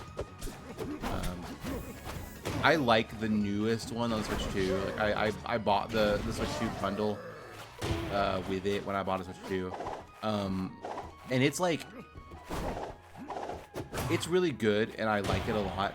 But I do think that like, if you're gonna sit down with 4 friends and play Mario Kart, 8 is kind of better for that.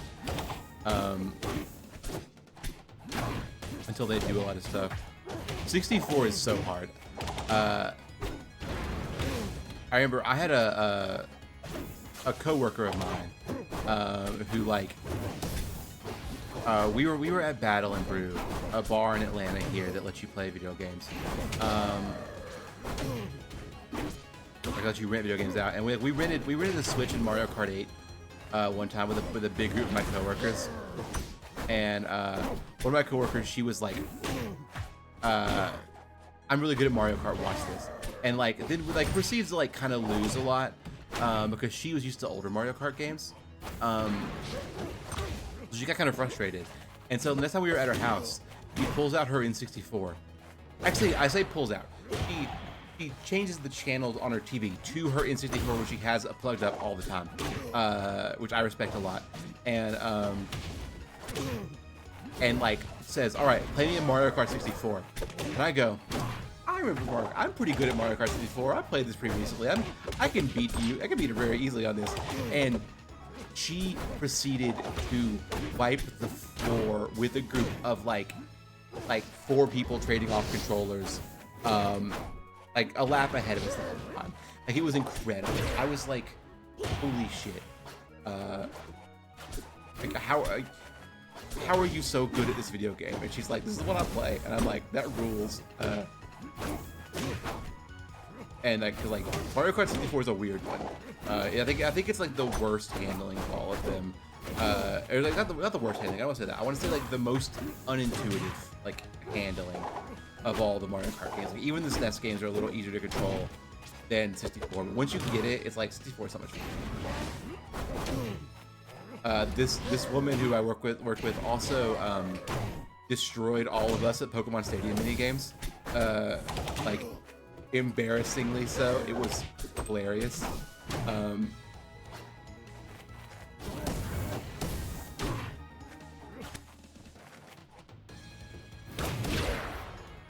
Game and set.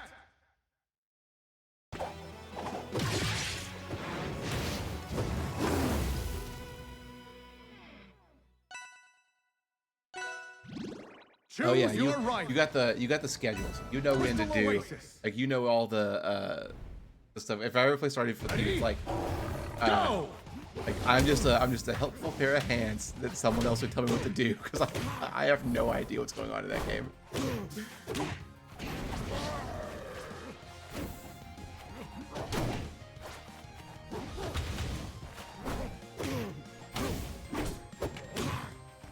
But that's how I am in Minecraft though. Like when I play Minecraft, I have like a system for shit, and it's like if somebody else tries to like do another system in a place that I'm hanging out in, I get mad. I'm like, no. We build a room of chest, and this row, the third row is always or whatever. You know, it's like I have like a whole little system.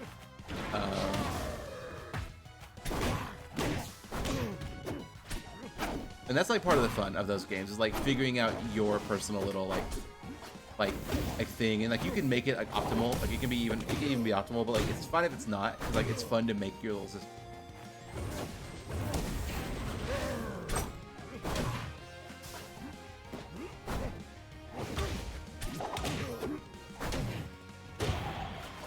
my little brother, one time, whenever we were playing Minecraft for the Xbox 360 with my little brother and a couple of my friends who we kept like a standing world up for multiple years. You bully him into it. They developed this mining technique that they call dirt and turn, which is whenever you're mining underground, you go in a straight line until you hit dirt, and then you turn. You pick a direction and you turn. And that's their whole system. And I hate it. I hate it so much because what it does is it creates like infinite networks of like tunnels that don't go anywhere. You know, and like you get lost in the mines very easily because what you do when you reach a dead end, like when you hit a spot that has nowhere to turn, you go back to the previous turn and you turn the other direction, and so you end up with this fucking maze. And I got so mad at them because I was like, I had a way of like mining that was so much neater, but the problem was it didn't have a fun name, and so nobody ever used it. To this day, every once in a while, my friend will message me and my brother and say, "I'm the dirt and turn," and I'm like, "All right." It's like it's been literally 12 years since we all played Minecraft together. Like, my little brother has multiple children now, but that will still get us.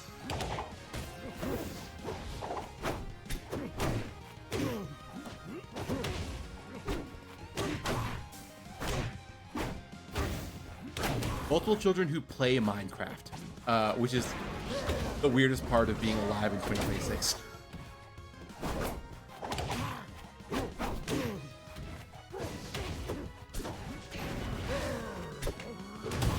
Dead? Oh, why did I fast fall? I think I'm dead here.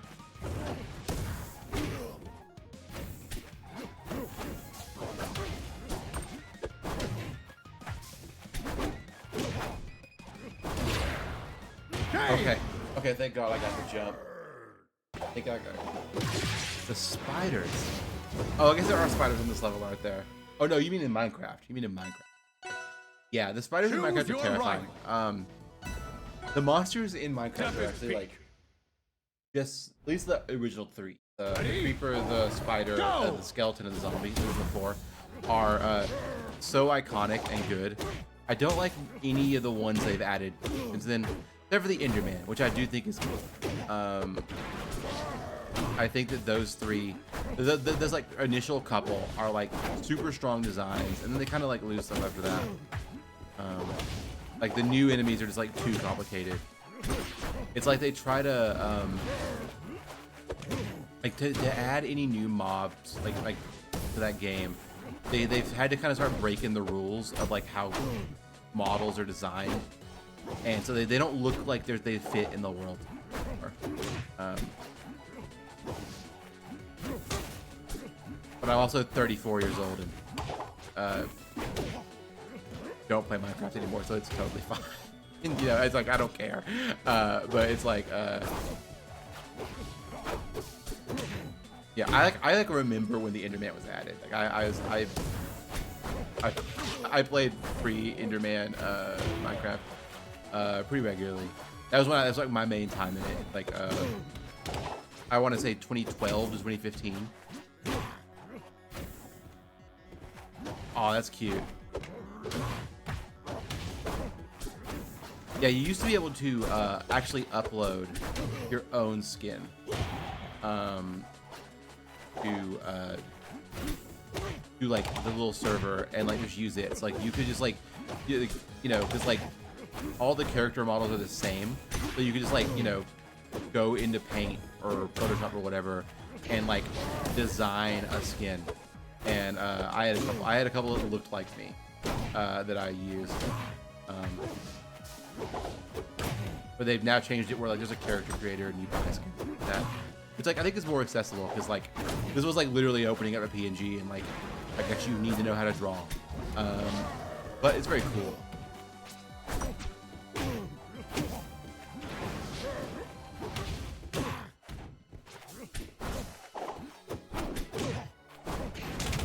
not been paying attention to this game at all.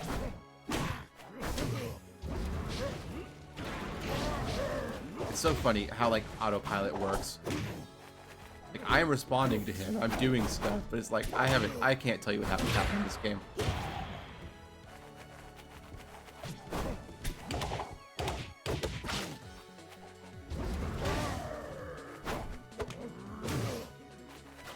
Kill? No. Okay. If I'd have gotten him on fire, it would have. There you go. Roll up action.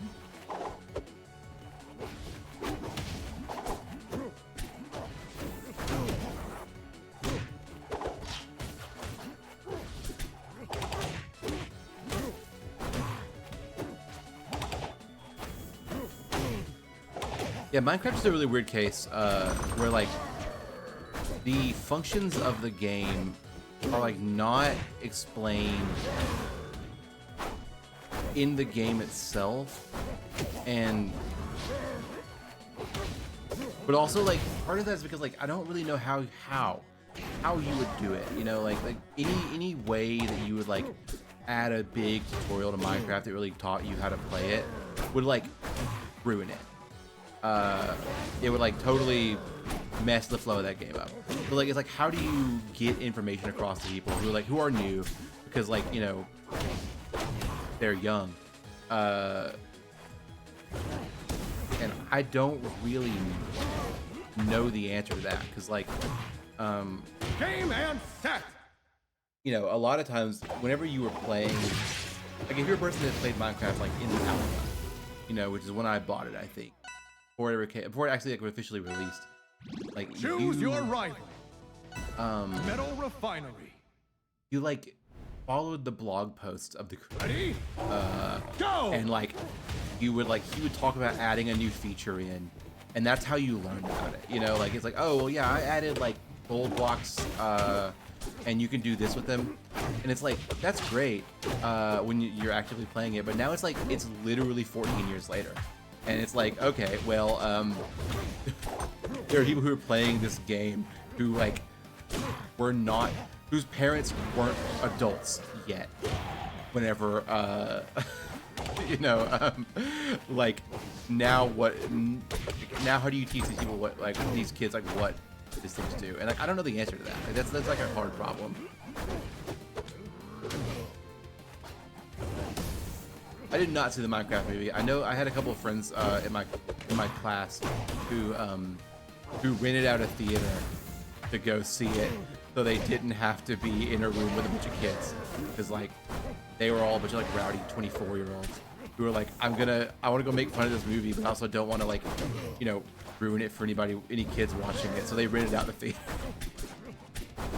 Which like they got like 20 people, and I think like once you get to, I forget what the math on it is, like a lot of theaters it's like 18 to 20 people is the amount that you need to like rent out a theater for about how much it would cost for that many people to watch it. I forget exactly what the numbers are, but like it's like not as bad as it sounds, but it's like, yeah, it's like they were like, we're gonna buy out the theaters so we don't have to deal with the kids going, which is very funny to me. 'Cause I went and saw Mario Galaxy movie like at 6 p.m. on a Wednesday. I was like, all right, we're gonna have kids, it's whatever.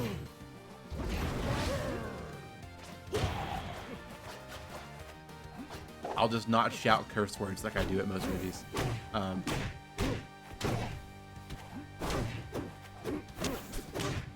Oh man, that's like the biggest. I'm trying to think of like a thing that you could learn about a person if you've known them for years that would like completely change your opinion of them. And I think number one is like you've known a person for 10 years and you find out that they're like a Cheers, or like, you know, like loudly talks to the movie person. Like that changes your opinion of that person, you know, immediately. Yeah, like it's like almost reevaluate your friendship level, I think. At least to me, I'm like, no, I can't have that. Game! Like, you know, if I've known you for 20 years and I know that you're a new talker, that's one thing. I'll deal with it. But if like I've met you and I think you're cool, and then we go to a movie Choose theater your and right. it's like, no, we are gonna watch. We're gonna be silent. if you need to talk to me, we'll go Fire outside. capital. Like, you know, you can whisper in my ear. Go! Very funny. You saw Asteroid City in the theater. Is your last one? That movie was great. I loved Asteroid City.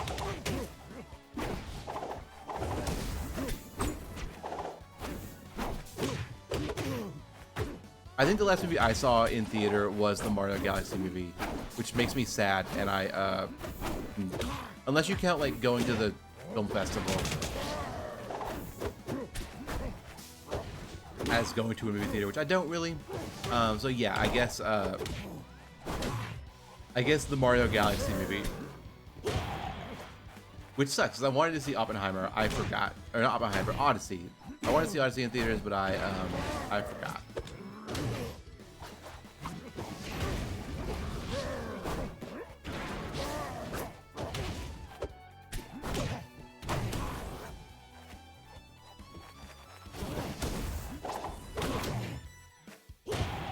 Yeah, it was such a mess because it was like, what are you doing? And like, what is the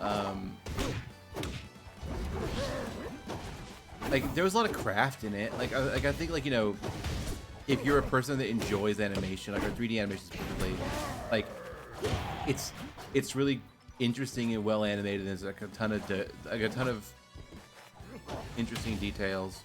Yeah, he's back. For that kind of stuff, like, it's a pretty movie, and like, but like, it has this weird thing where like how do I put this exactly? Because I think you'll know, you're a person who watches a lot more kids movies than I do,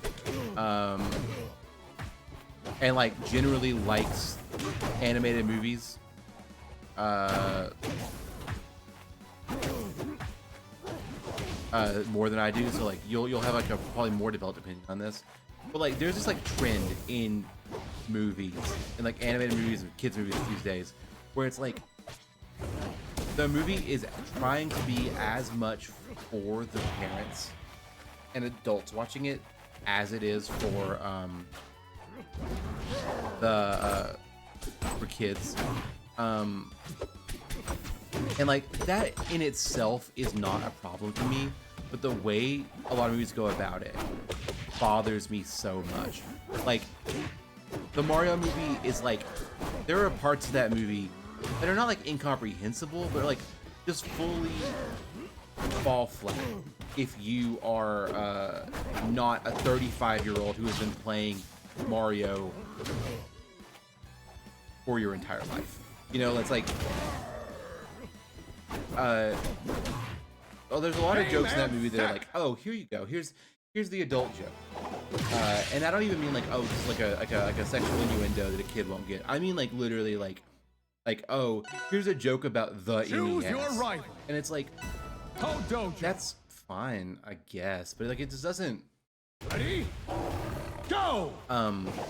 doesn't mean much to me, I guess. Like, it's like it kind of feels like the movie's split, and there's so many movies like this. Like, I think there's so many kids movies coming out today right now that are like based in the 1980s or like 1980s nostalgia. It's like, oh, it's a summer and we have like cassette tapes, and you know, we're gonna go do we're gonna listen to 80s music and like hang out, and it's like, that's not for a child, you know, like that's for the parent who was born in 1975 and was a teenager in the 80s,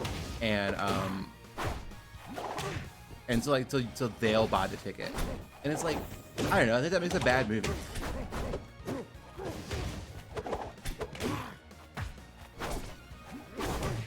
Like, I'm thinking specifically of, there's that one animated movie about the best friends on Memory Island or whatever, and they're losing their memory of being friends, and it's like clearly a period piece based in the early 90s. And it's like, oh, are you trying to get the millennials to bring their kids to see this movie? And it makes me sad. It makes, like, I don't know.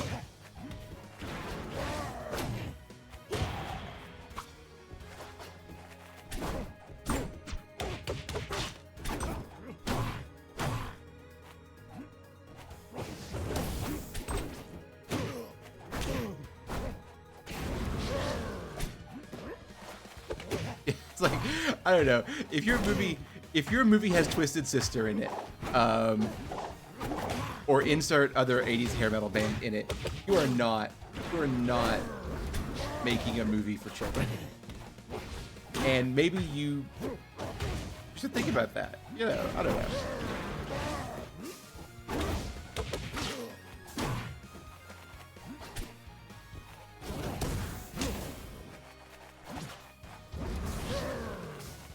Yeah, like Encanto, I haven't seen it, but I know that like that's like a movie that doesn't really do this. Like I think of this as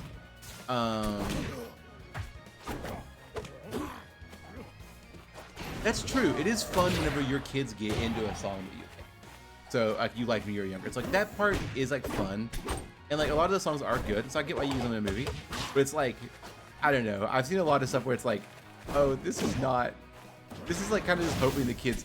This is kind of like this being quietly assured that kids will like anything, and that you have to pay to cater to the parents. I think is like my actual like guess on why this happens. Also, because the creator is in his 40s and 50s or whatever, and it's like you're building a story about a childhood summer, and you're building it off your memories of being a child. So like, there's a little bit of this too. This is my least cynical interpretation of it, where I don't think of it as the invisible hand of the market, and I think about it as simple nostalgia. But you know, you are right about how many movies have Beach Boys movies. Maybe it's also on something. Maybe music licensing is like cheaper to get like an 80s movie, like. And also, like, when you do put like Sabrina Carpenter or whatever in your movie, it also instantly hates it. Because it's like, oh, we have no way of knowing if this person is going to be like a popular person. Not to shoot on Sabrina Carpenter. Choose your rival. But like, you know. Rockwall. You know what I mean? You know, it's like, oh, you see so many movies where it's like, oh, this is 2005, and like, there's a Fergie track in here. And you go, oh yeah, okay, it was 2005.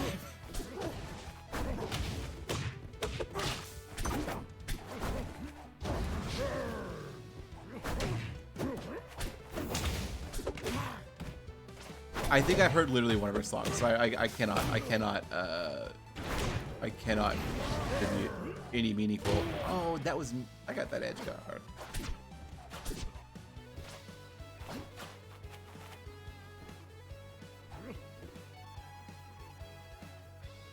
Wait, comes back. I'm gonna go stare. Okay, walk. I'm gonna go stare off the cliff.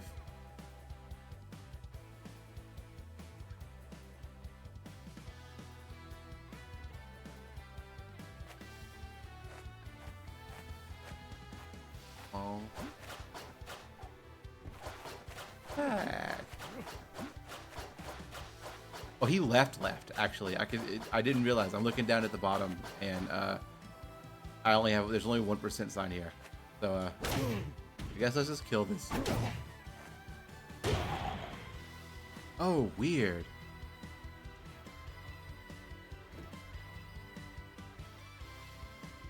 Push him. I push him off the stage.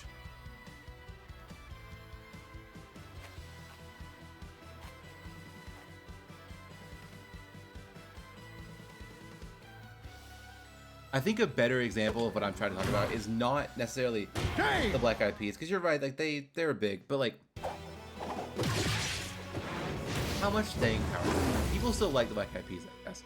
I guess maybe a better example is like a movie from 2005 that has the Pussycat Dolls in it, and you go, oh yeah, the Pussycat Dolls.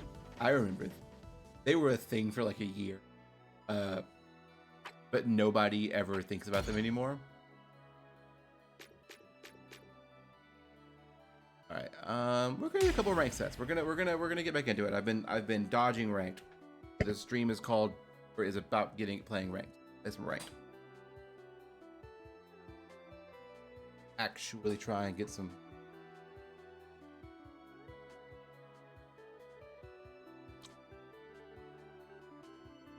Oh, no, that's interesting.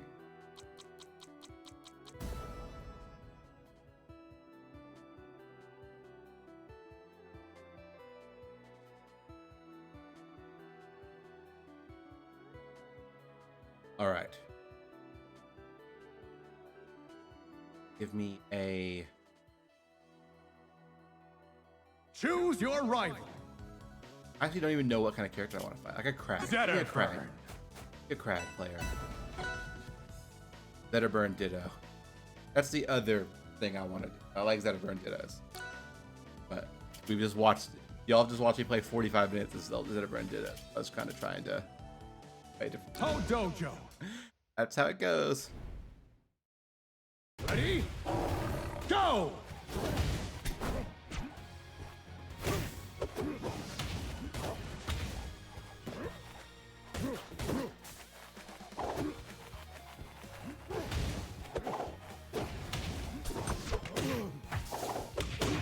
All right. Am I gonna be the campy one? Is that what's happening here?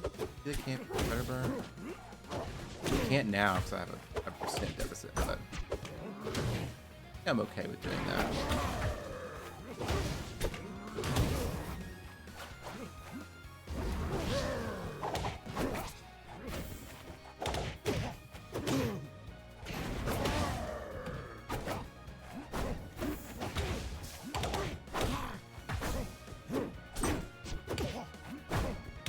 Can't find it for you.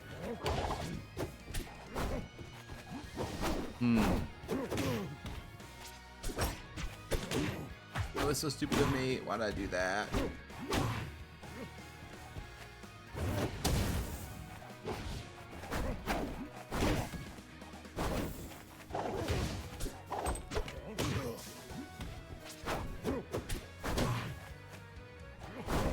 Oh, don't fast fall that. Don't fast fall that. You're in the life. Okay.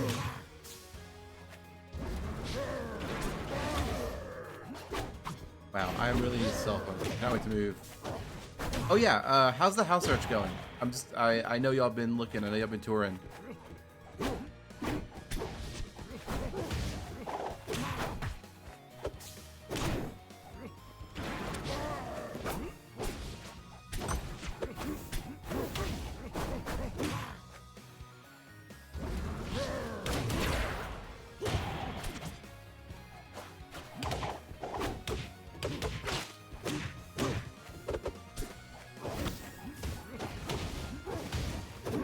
Oh, he might have, and I might have. But cool. Glad y'all found something.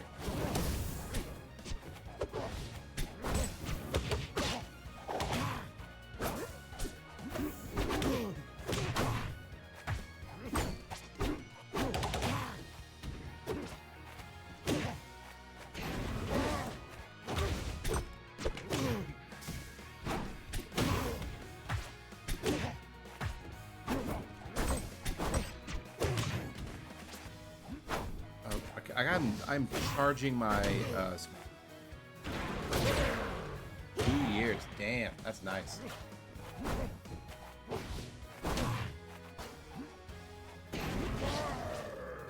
Yeah, I love signing a longer lease because it's like, oh, you mean I don't have to think about this for even longer?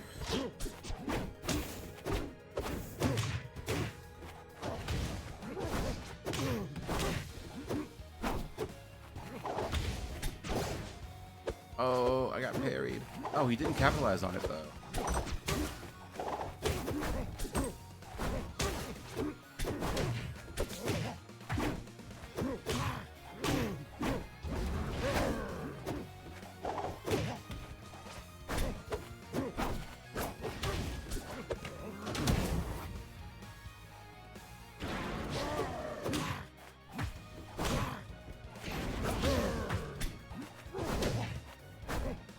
Oh, jump.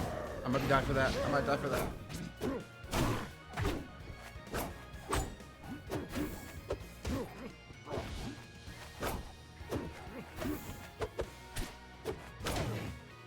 Game!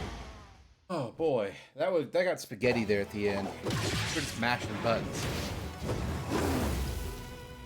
Game 1. Oh yeah, this lion is top tier. This lion is the best character in the game. And the most fun. Choose your rival.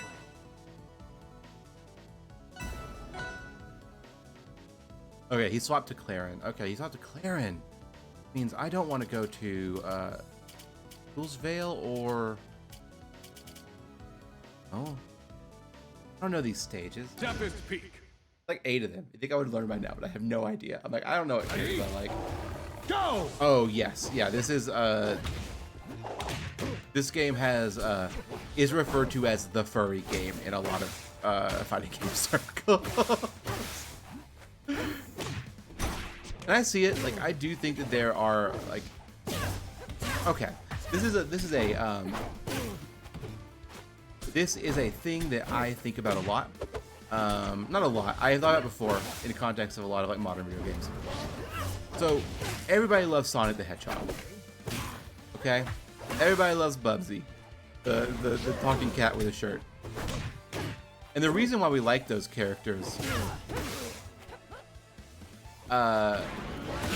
is because they are animal characters. They're anthropomorphic animal characters that are not furries. Like, they are not like furries like them, but they are not like designed to be like appealed to by furries. Whereas, like, if you look at a lot of like mascot platformers these days, it's like, oh, this is a furry who's designed this character, and it's so obvious. And it's like, please just design a character who's appealing and not one that you want to fuck, you know. And it's like, I don't know, it's very funny. Yeah, there's a ton of like, and this game I think treads that line. I think there's some designs in it, there's some designs in it that are very furry coded, but other ones that are less so. But you know, that doesn't matter. It's for the fandom, because, like, you know, furries will like anything. I don't want to hate the furries too much, but I will a little bit.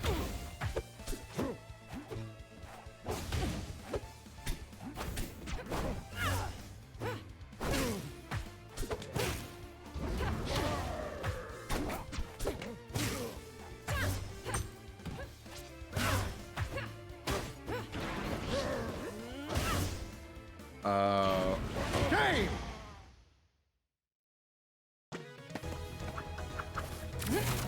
Yeah, you get it. You won't get in my way. And here's the thing. Choose I also your right. am not a prude. I don't really care if something is like, you know, if something is made for titillation or whatever. Like, I don't like, I'm not a person who's like a prude about that. I don't care. But what I do dislike Hyperborean is whenever Heart. it's like, you made a 3D platformer. Ready? It's like a child's game. Go! Or not even a child's game. It's like, you know, that doesn't matter as much. But like you made a 3D platformer whose like thing is like, oh, it's trying to be like a Sonic or something, and then you put a furry character in it. Like, there's this brilliant platformer that I want to like a lot called Pseudo Regalia, that I think has incredible movement. It has incredible movement. The world design is really cool. Like, the levels are interesting. It has like a lot of, like, you know, like, it's a really great 3D platformer that is a lot about what I like about that genre, except for the fact that the main character is like the horniest thing I've ever seen, and it takes you out of it. It's like you're distracted because you're like, did you model this character with one hand? Like, not to be too gruesome, but I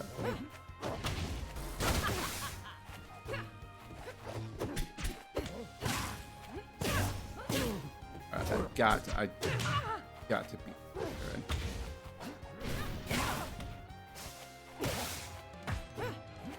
Like, I'm trying to double jump over here.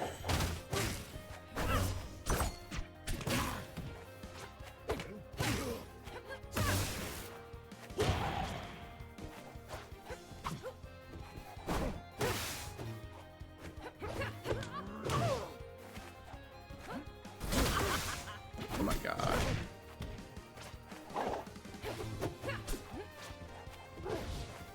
I had forgotten how to play this game in the last 2 matches.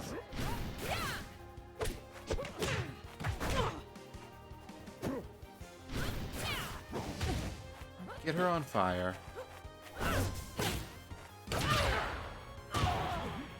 Alright, okay, 20% down, that's not bad. I can deal with that.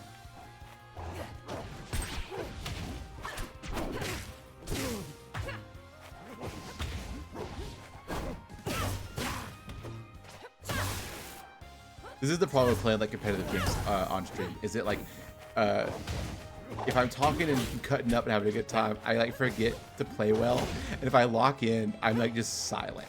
It's like I gotta get good enough in the game to where I can talk and play at the same time. Am I dead? Ah, I'm dead. Okay, I have a sock. Okay. Oh, that was the end of the set. I was so mad. We have one more chance.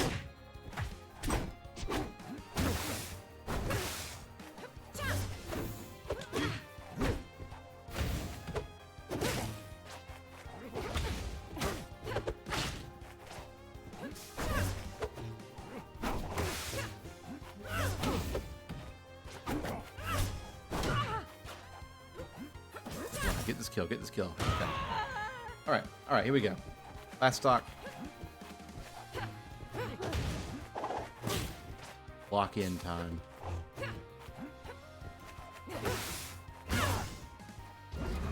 It's not get hit by a tipper at smash in neutral time.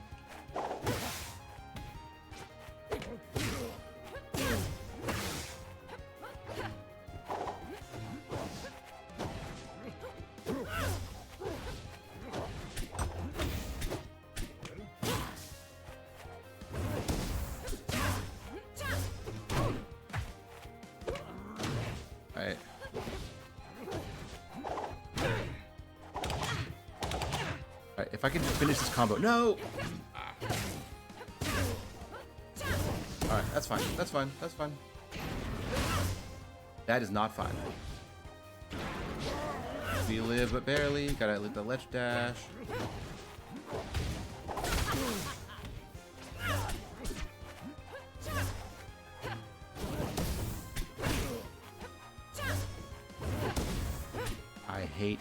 I hate her anti-projectile field. I love my projectiles.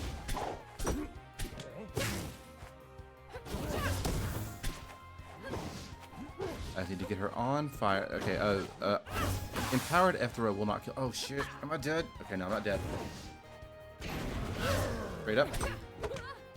Back throw. Okay, she's off stage. Oh no, I wasn't charging my down smash like I thought. Game Yes! He did it. Oh my god. Oh.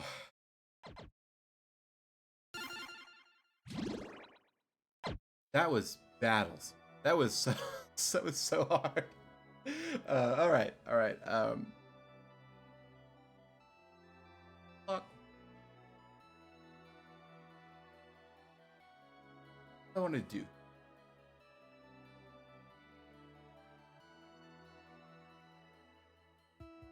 I'm gonna play one more set, and I'm gonna go BRB and make a sandwich, and quick, and then I'm gonna come back and we're gonna play something else. I think we're gonna check out something I've been. Could be melee. It could be. We're gonna find out. I don't know yet. I'll have one more rank set because I'm feeling it.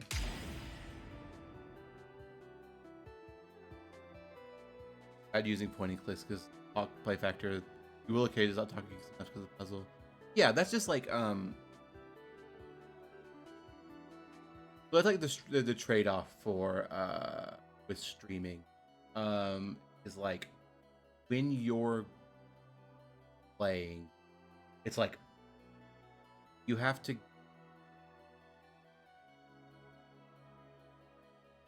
until you're like, you know, just the best person ever at the game, you're kind of trading off. You know, you're trading off the sort of like focus or being able to talk, or you're like sacrificing the like watchability of the stream for a moment to like lock in and do whatever you need. And it's like part of being a really good streamer is like learning to sort of like balance that, where you can do both, or you know when to like prioritize what. He's being very snarky about it, but my favorite big streamer currently, Northern Lion, has a had a bit on stream recently about this, where like somebody made a video of like a compilation of every time he did a stupid thing in like a misplay in Slay the Spire 2, which is like a roguelike game. It's like it's Choose not like your right. it's not an action game. So like you're like Zetterburn. you have time to consider the choices and whatnot. But like, you know, whenever you're like talking or Zetterburn. you're talking and like you're hanging out, like it's very difficult to like be also thinking on like a high level about strategy and stuff like that. And he's like, you know, it's fine that they made this, but like if I were to go, you know, and make a compilation of every time they were silent for 30 minutes on their stream and only responded to like, you know, subscribers, or like if, you know, the time where like they tried to start the joke and then just forgot what they were saying, like I would be mean if I did that. Ready? And his point was like that, Go! like, you know, this is a different skill set than just playing video games, streaming, and like you have to kind of like learn both. Slay the Spire is great. I played the first one a bunch. I have not played the sequel yet. I'm waiting for it to get out of early access. But I love Slay the Spire.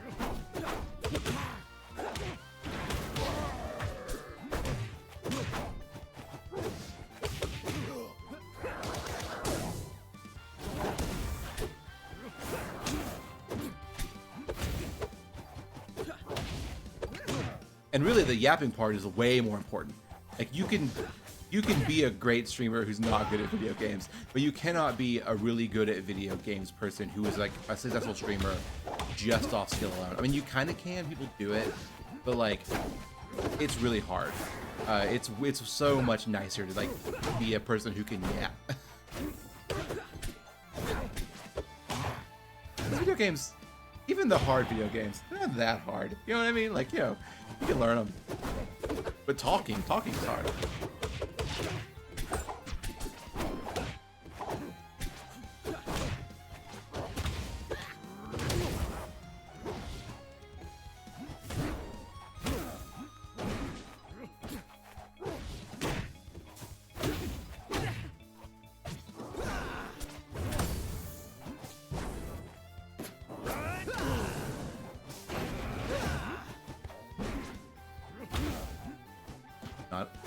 Not like it would.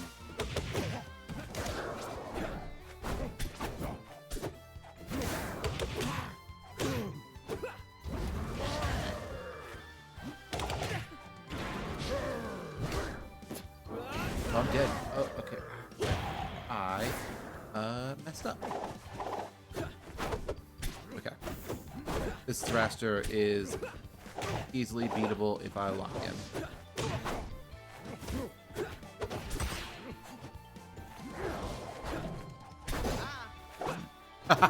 Yeah.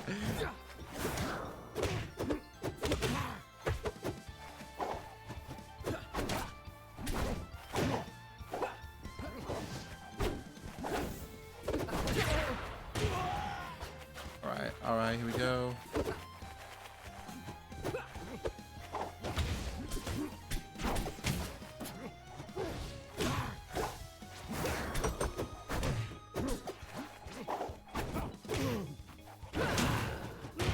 No. Oh, I should have teched that. I could.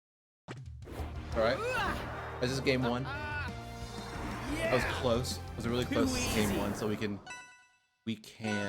definitely Choose your right. clutch this out.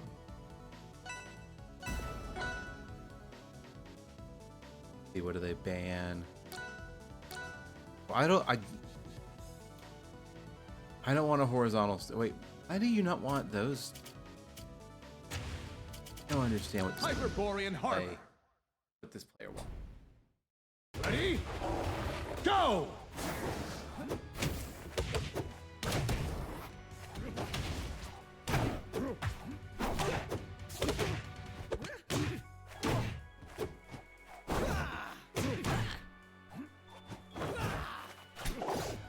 No! Marry me? My Christian Minecraft server?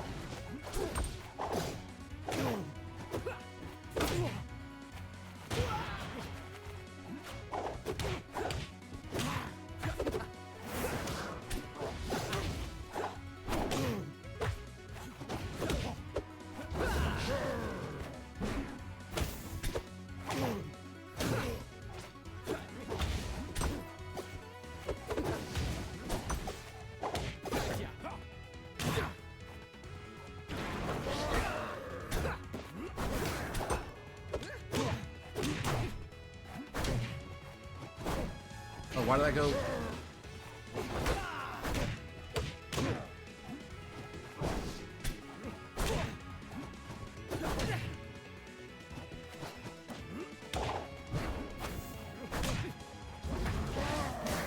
Okay.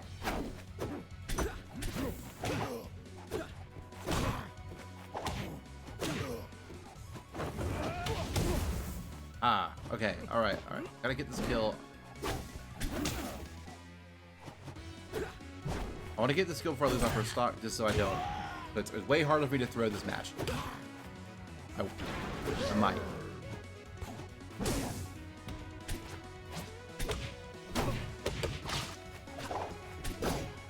Not gonna do this match. Don't parry. I got a map parry to a button. So I can remember to use it because I'm so bad at remembering parry.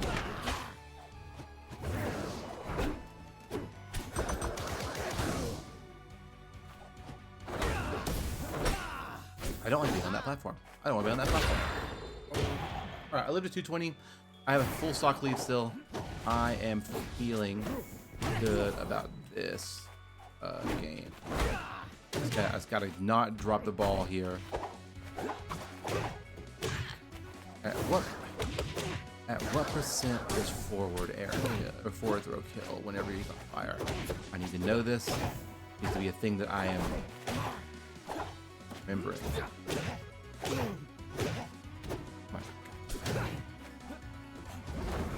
I'm DIing in. I'm getting screwed over for it. I gotta.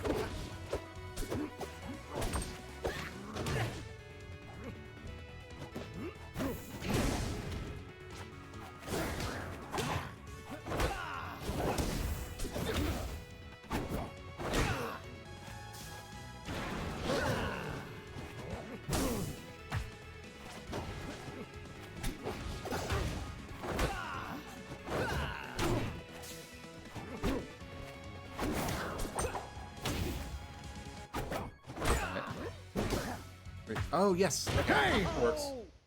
Ooh. All right. We'll be right back. Take a 5-minute break. Go make a quick sandwich and eat it. And I'll Choose your rival. Wait. What am I talking about? I have another game to play. That was game 2. I actually have to win this set first. So never mind. I'm not back. I'm not done yet. I don't want to play that or he banned this, so he doesn't like that. I just want to ban. I just don't like Rockwall. Ready? Go! Oh, weird new skin. He's a dinosaur now. I baited out the parry, but I did not do anything with it. Figuring it out. Okay, so this is a stage I need to ban against Raster. I've now learned. This sucks.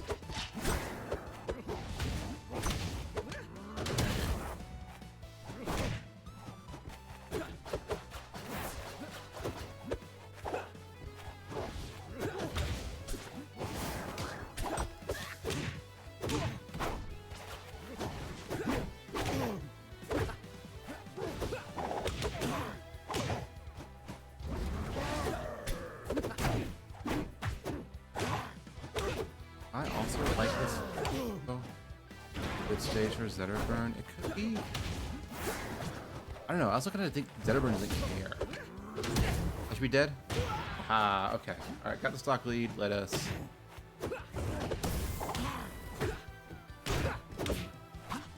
Try to capitalize on it. Get as much percent here as we can.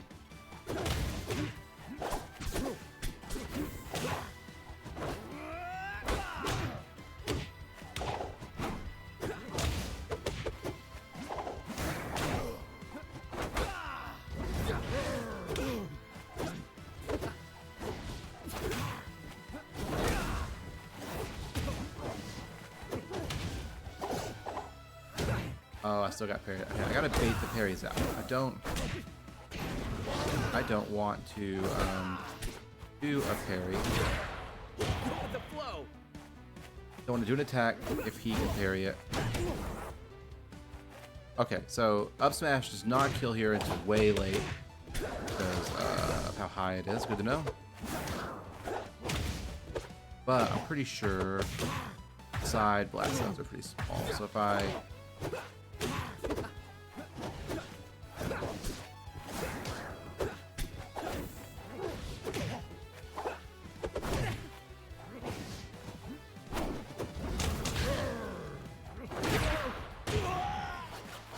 Alright. Oh, this is so close.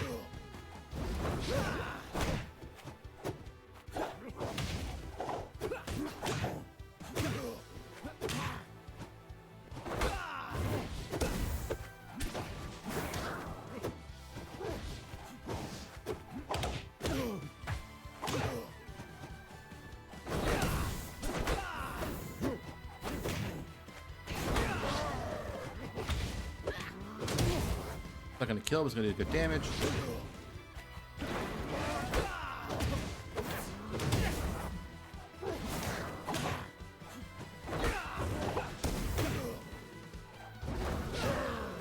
Okay, that was I threw that away. All right, last stock.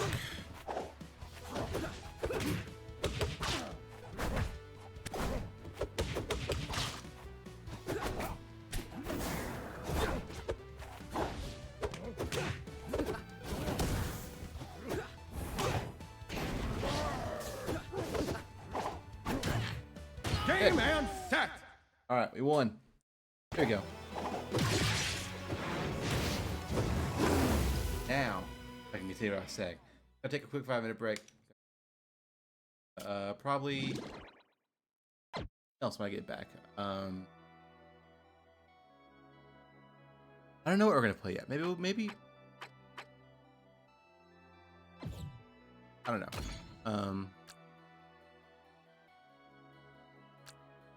Did I get my no?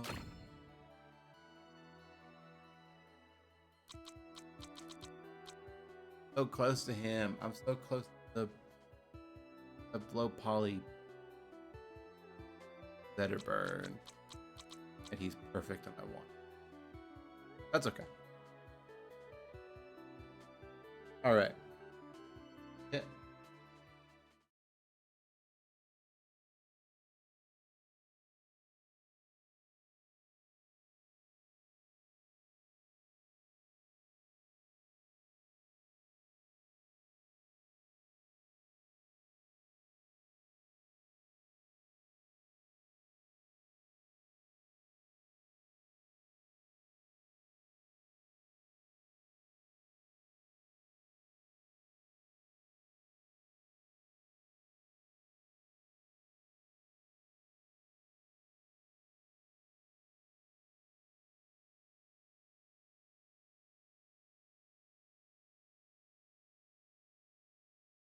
Write something down in a legible script.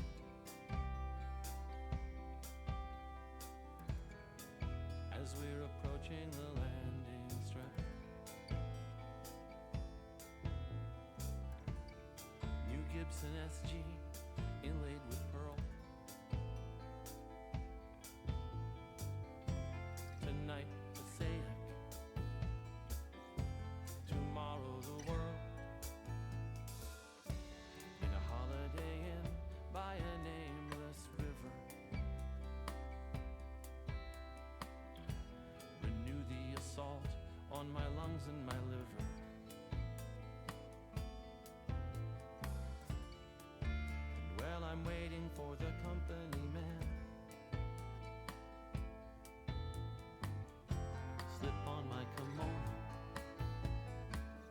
that I bought in Japan. Tell the crowd, tell the world, I want everyone to get high. Tell the brat,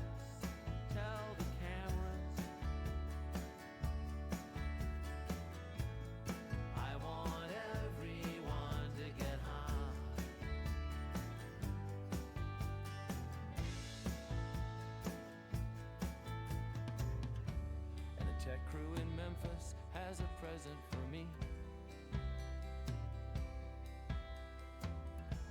A screen that scrolls lyrics like the ones they have on TV. The deluxe model, one of only 4,000 made. Blackout that night in front of 10,000 paid. And in the back lounge, in between stops, contingency plans in case the new one flops. Sometimes I wake up coughing up blood. Tonight, Indianapolis. Tomorrow, the flood. Tell the person next to you I want everyone to get high. Tell your boss, tell your mother I want everyone to get high. Get high.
We who train in the way of the blade, we who sleep in the accursed glade, we come before you now.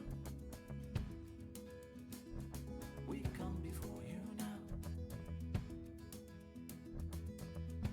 We who in his favor would stand, who lovingly await his most fearsome command, we come before you now. We come before you now. Cut loose the handcuffs. Let him go free. All right. Back.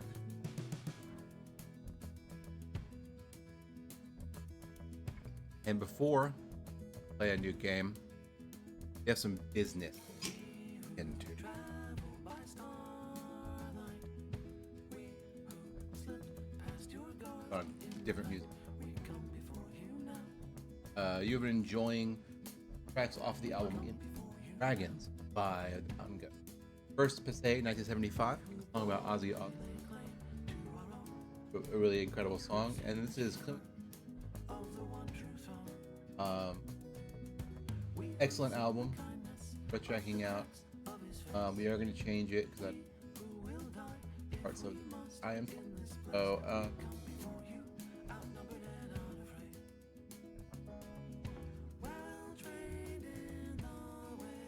gonna play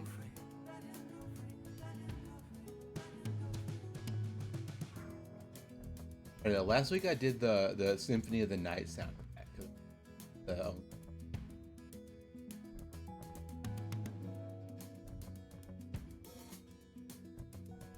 like it's video game music, so it's harder for it to get.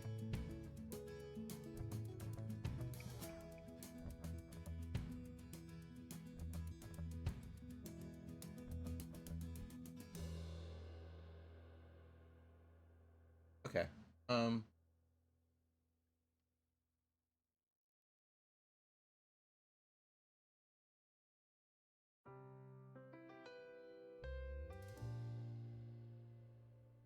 We're gonna put on the. When the house lights all go dark. But I mean, though it's. Shuffle on down to the park.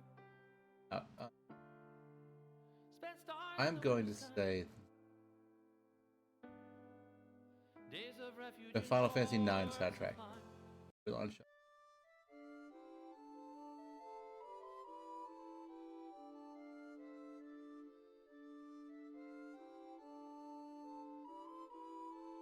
Oh yeah, I'm working on it. So yeah, because right now we're gonna do is stuff. I've been thinking about this all day. This is High Mantle. Word guessing. We're gonna guess a word together. The way it works is you guess a word, tells you how close to the word you get. Guess another word, tells you if you're any closer. Do that until you find the word. This is gonna go great. This is not gonna backfire on me at all and make me look. So we're just gonna go for it. So yeah, kind of like Wordle or whatever. So we're gonna guess. I think our first word is Bezer. That's a frigid word. So this is the word we're trying to get. This is the graph, and this is the word we guessed. So apparently it's the 60,000th closest word to trying to find. Let's try something really different than Bezer. Oh yeah, you can look down here at the bottom left. It's a reservoir. Let's see if I can. What I'm gonna do for this is.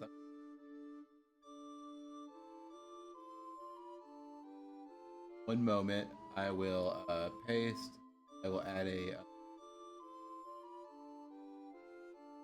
I know I disappeared. We're working on it. I'm gonna add a crop pad. Like.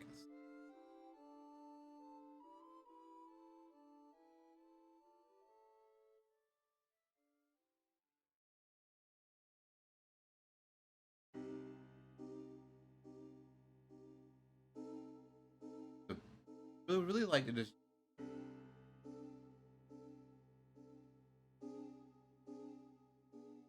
Thousand. 1250. And closer. 1400. 1500. That's close enough. Then 800.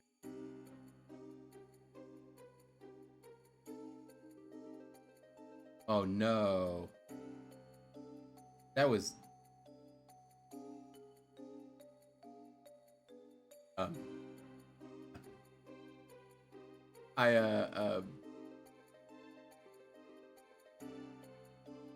was trying to make it where I could like pull that part of the I could do that. I think what I need to do is I need to. This is okay. This is worth it. Worth it. It's going to look good when I do this. Gonna make a new display. And bring it in, and then add a crop to this one. Is what I'm gonna do. That's smart. That's the way. And we're gonna say this is gonna be 1700. No, more than that. Perfect. 800. I'm working on it. Make this bigger. Now you can. Like I said, it's worth it. So, all right. To try precise. Precise is chilly. Precise is chilly. So, navigate is freezing. I don't know what criteria the words are based off of. Also part of the pop. So this is why this is a hard game. Moment. What's a verb? How about gain? Not a verb. That's not a verb. Gaming is also not a verb. I can only think of nouns right now. Aim. Oh, aim is freezing.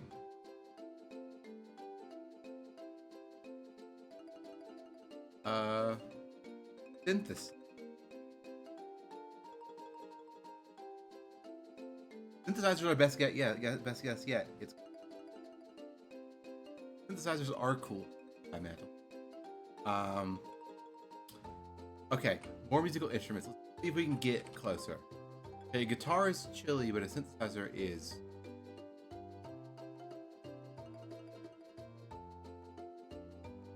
Good point. Yeah, so currently precise is the second best. Because it was 23. Synthesizer is the closest. And keyboard is third. So disc. Rigid.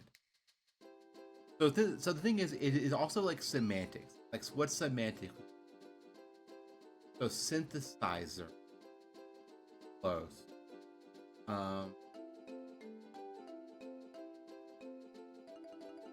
And that is a verbed noun. Or noun verb, sorry. Because like to synthesize is something you're calling something a so how about what I'm making sense? A gamer is where it's like to game is a verb, but then someone who does that is a how do we get closer to the word? Guessing is really the answer. So let's try gamer. Gamer is frigid. Good to know.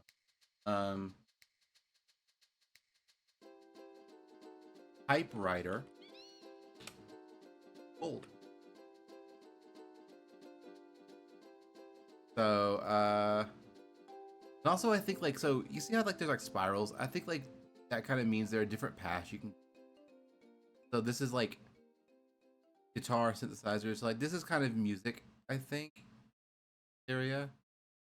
Because there are 6,000 words that are closer than the word word synthesizer, synthesizer to the. So let's say I don't know, total left field, bamboo. Nothing. Okay. What's electronic? What is that's like the reason why it's closer? Compute. Old. Going further.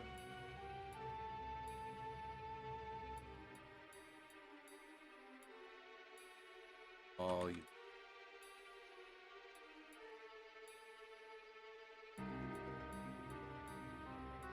Condition.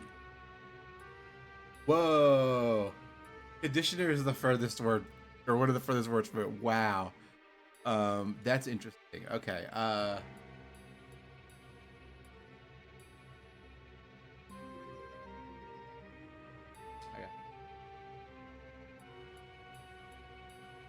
So maybe that's the thing, is like this is definitions a little bit, but it's also like semantics. I don't know exactly what that means, but like I think that's like part. Like you have to like sometimes the word is not just definition. It's like categorically close.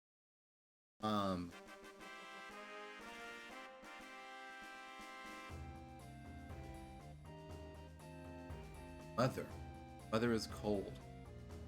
This word is not giving mother.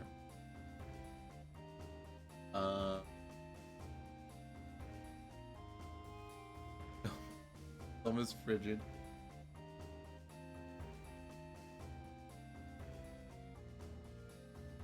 Headphones. Freezing. But synthesizer is close. Ish. Thing.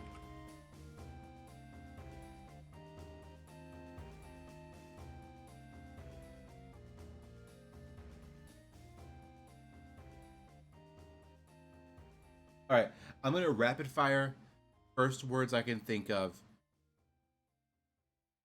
for a moment and just like see if we can catch something.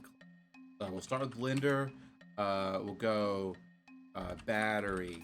We'll go destroyer. We'll go carpenter. Go yo-yo. It's not working. Maybe I just don't know this word. I don't know words like this. Chemist. Skateboard.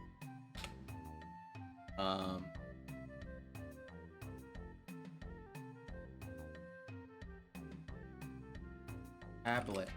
I'm not going fast enough. I can't think of any words. Oh.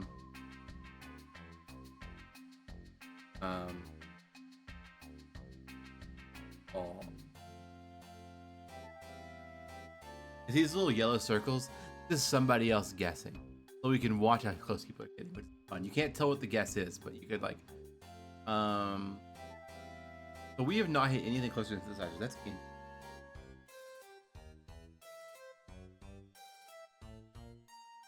Card. Potato. Table. Okay, table is pretty close. Table is not our closest word, but it's table, tablet, table, sandbox, tablet, typewriter, guitar, dice, synthesizer, razor, vessel.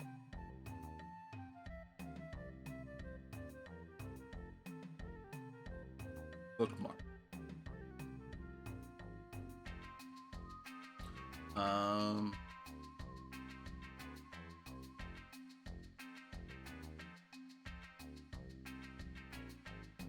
We're not even getting close, is it?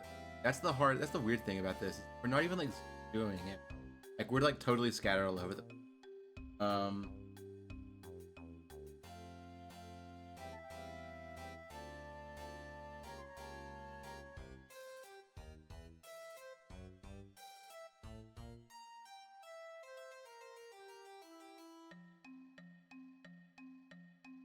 Okay.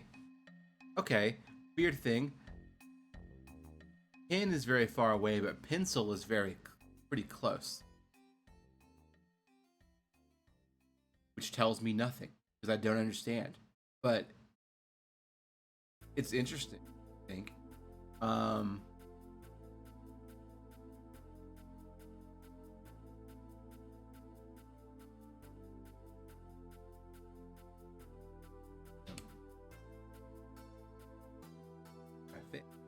Graphic is tepid. Graphic is tepid. All right. Getting closer. Design is further away. The graphic is tepid. Getting there.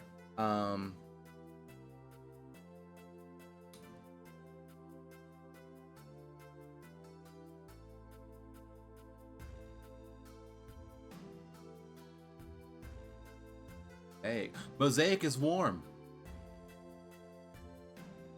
It's the 713th closest word.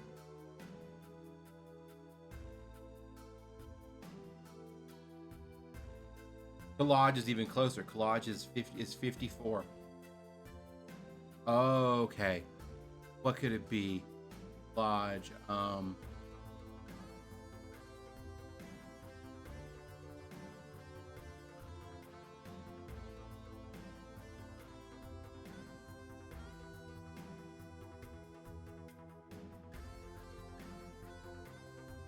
Oh, montage is far away. Montage is pretty close. But, okay, collage is super close. Collage is really close. A symbol is far away. Weird.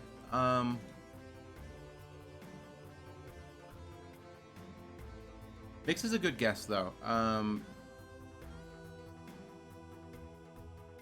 So I think it's something to do with art. Because synthesizer, collage, and mosaic get us close in. So, and graphic. So something to do with art. Comic. Old.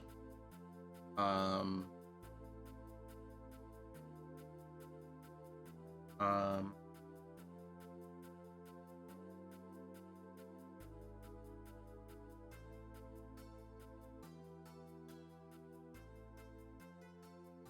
makes her very far away.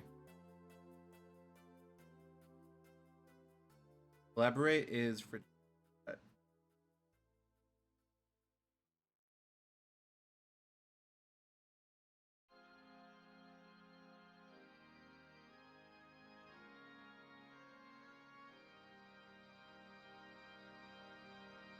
I was just curious how this worked.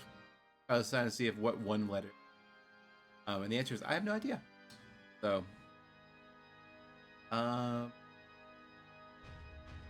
also always could use it. We always use a hint. Try not to use any hints, but we could use a hint if we get stuck. So collage. Collage is number 50. It's 50% similar to this word. Magazine. How is magazine so far away? If zine is closer than magazine, not that much.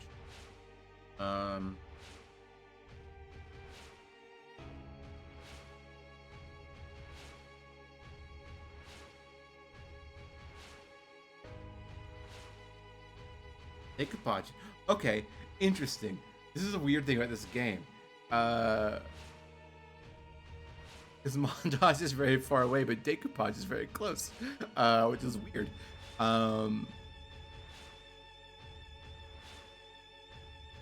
It's something cobbled together.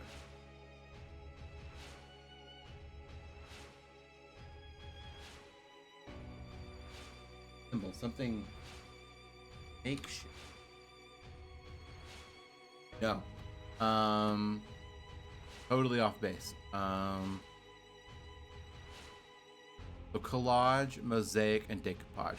So these are all words that are coming really, really close. Another meaning here that gets closer.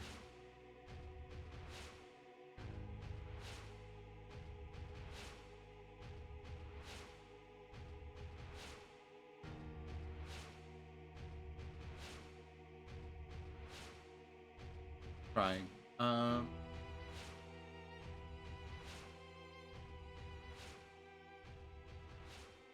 Right.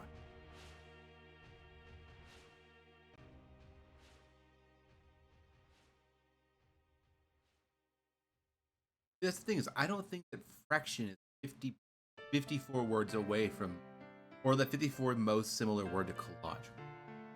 That's what I'm trying to get at, like think of, is like it's 54. This is the number 54 closest word. So it's like puzzle, jigsaw. Puzzle's way closer.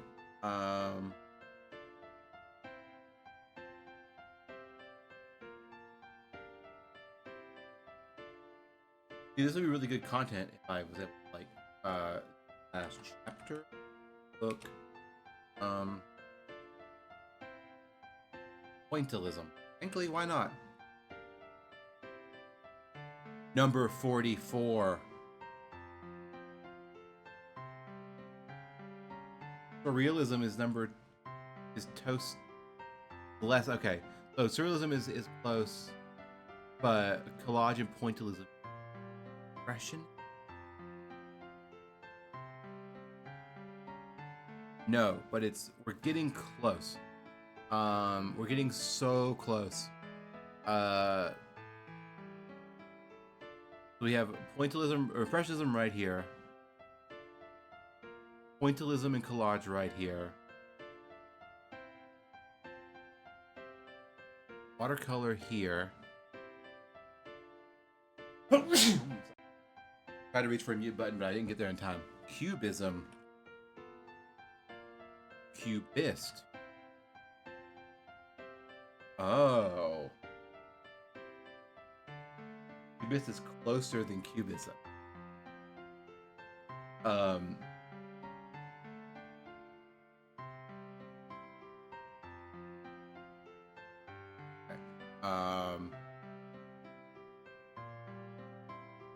I think I don't think there's any what's the closest form of art to cubism. Where is Goth? He would get this immediately. This is like so sad that he's not. Because he would be cleaning this up for us.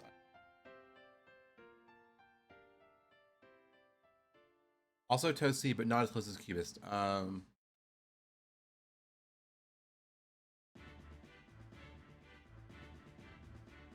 Okay.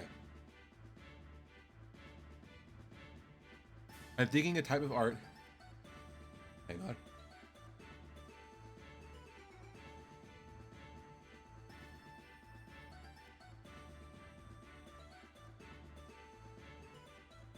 Did I successfully get off camera? I didn't, did I? Damn it. I'll turn the camera off next time, because Lord, that was rough.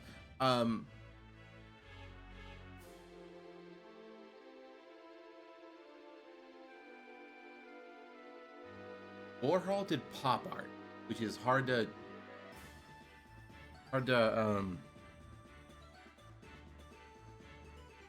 Dada ist. It's not as close to everything.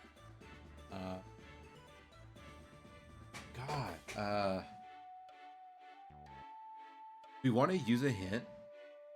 Okay, at 90 words, at 90 guesses, we will. I want to get to 90 because we may be able to figure this out. The cubist is the closest we got. What if it's just artist? Okay, no, it's not just artist. That's good to know. Is it painter? No. Okay. I have no.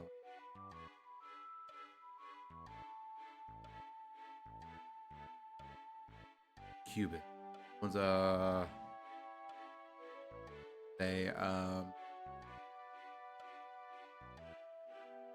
No, okay. Way off base.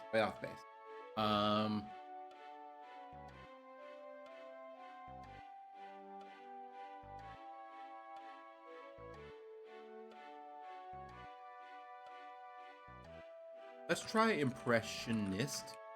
No, okay. Gallery. No. Okay, we're gonna take a hint. Allegorical. Is it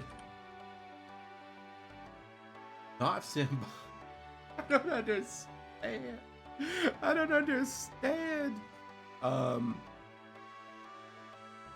Representation. Representational is number 10.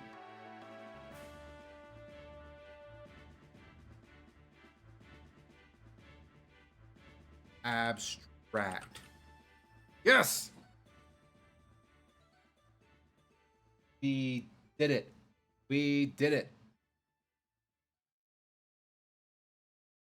All right. That was very fun. I have one more daily game for us to play real quick that I have been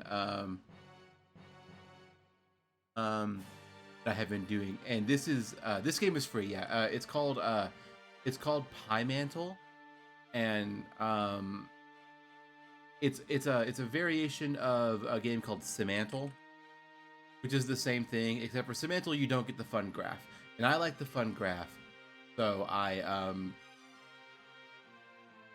play Pymantle. It's the same kind of game. Let me turn this display capture off, and we are going to play CNA Nerdle, and I don't play a lot of the grid-based ones, but I'm going to play my favorite CNA Nerdle game. This is the Critical Reception. Now, the way this works is you get a letterbox, and you can look at the worldwide box office, the IMDb rating, Rotten Tomatoes score, the letterbox curve, and you get reviews. And to reveal each of these things costs a point, and a missed guess costs a point. And so you try to guess a movie with the fewest amount of things. I like the reviews. The reviews are the best part. We're going to start with. So, first review, 4.5 stars with the heart, and it says, they totally nailed the middle school girl experience here. Which makes me think it is Inside Out True. Is she in middle school in that movie?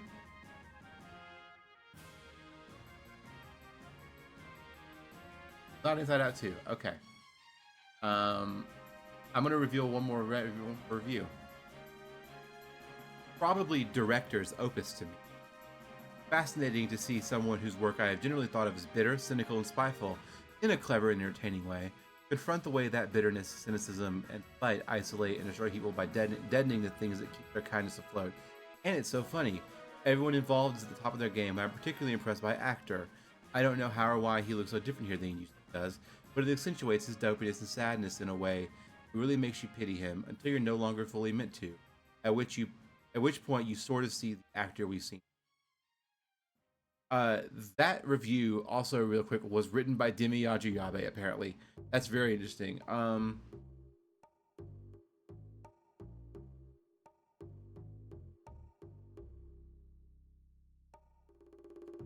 Is this so yeah, we're not guessing what actor it is. We're just trying to guess the movie. What Adam Driver are you talking? What movie? Adam Driver.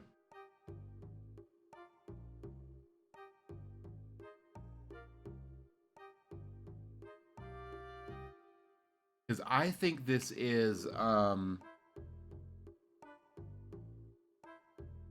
what's the name of the movie? I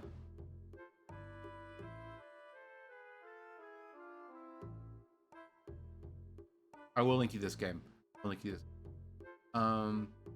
Little Miss Sunshine. No, it's not it. All right.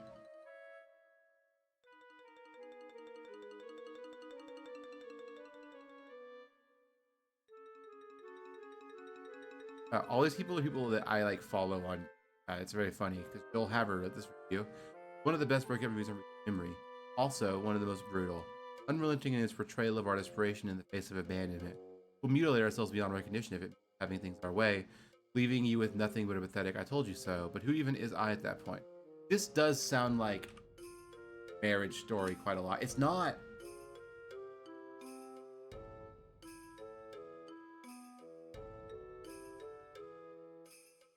We're gonna pull another. I'm an overthinker who thinks all my friends hate me and literally my worst.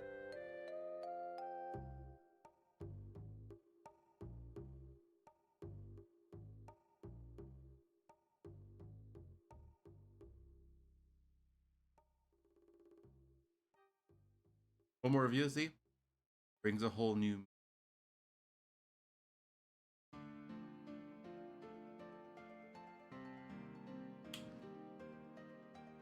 I have no idea. I have full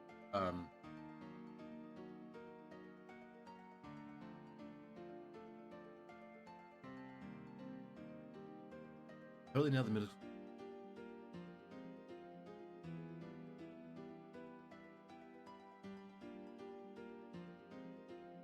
Oh, shoot.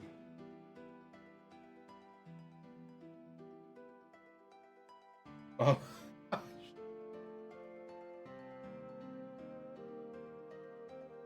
I hit monitoring, so I just heard myself sneeze. I did not mute myself. I'm so sorry.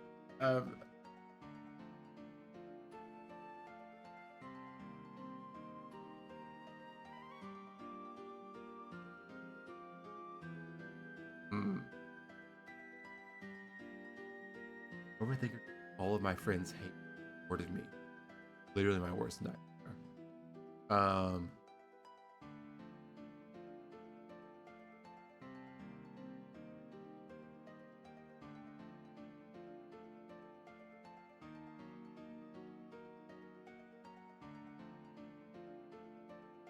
Director who is bitter, cynical, and spiteful, but clever, entertaining.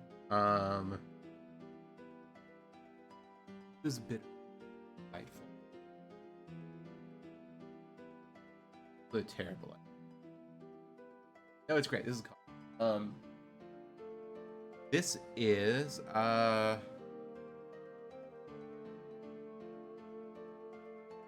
Moonrise Kingdom. Oh. Most Irish thing I've seen in years, feckin'.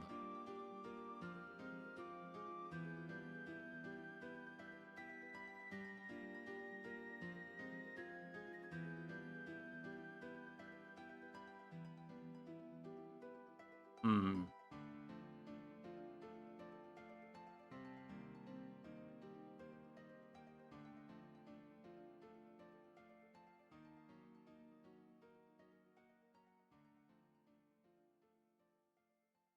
Okay. Banshees of Inisherin? The. You're right. You're right. You're right. You're right. You're right. You got it. You got it.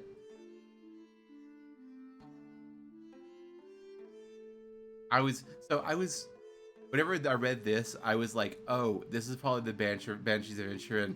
But I was also like, that's the one Irish movie I know. And so I didn't want to just guess it. But it was it. Okay. The other reviews were I will not leave my donkey outside when I'm sad. And men will literally cut their fingers off before going to.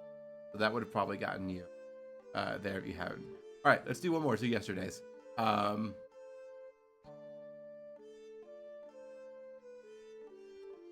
Start off, it is I relate to character a lot because I too would jump to the most dramatic conclusion after seeing something mildly suspicious. Oh, that's really fun. This is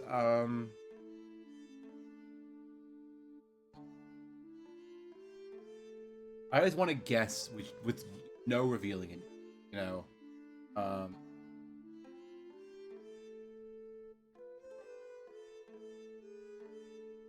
I relate to character a lot because I too would jump that it can mildly suspicious. This is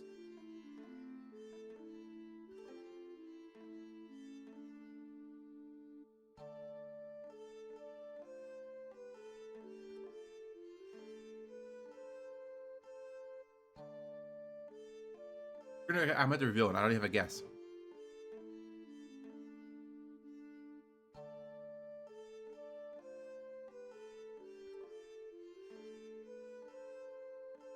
Actor literally does some proper hardcore parkour up a building in a floaty summer dress and still looks like an angelic goddess while.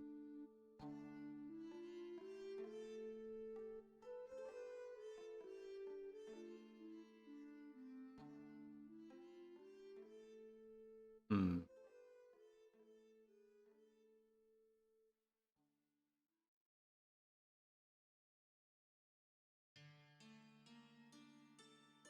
I have no guesses.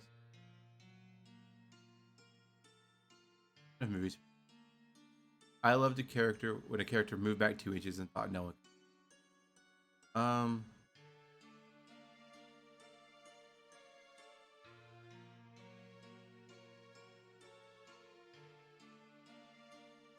I don't know. Oh.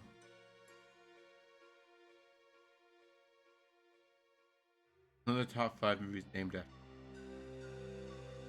Um. No idea.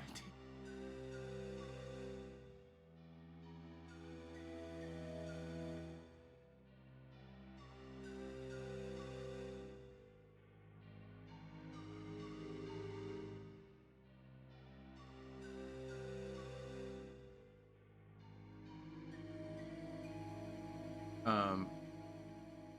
I know.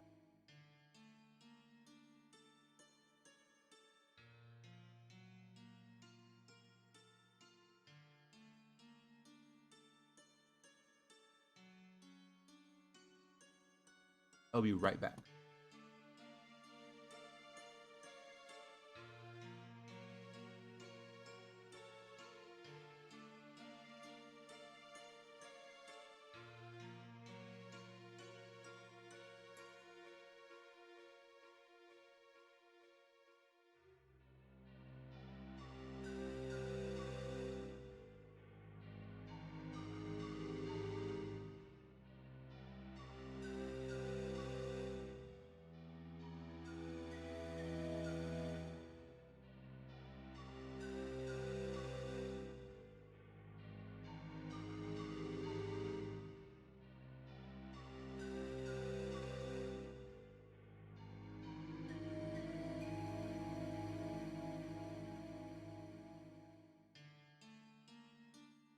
about that. I thought I heard somebody banging on my door, but it was not my door. So,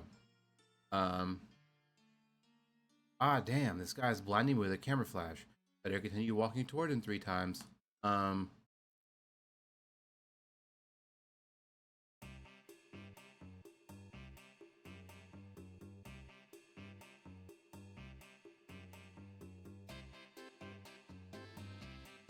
Oh, come on.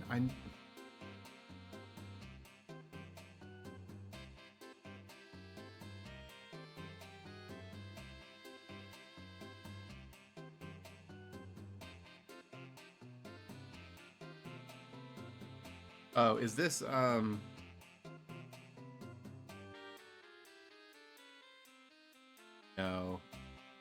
Oh. The original. Okay.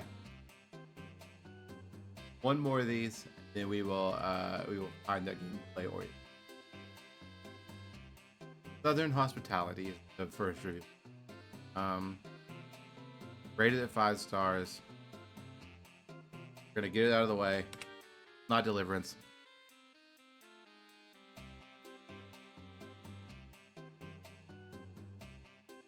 Oh, the dude in the yellow t-shirt at the end who just effing takes out character with a spanner. LMAO, what a hero.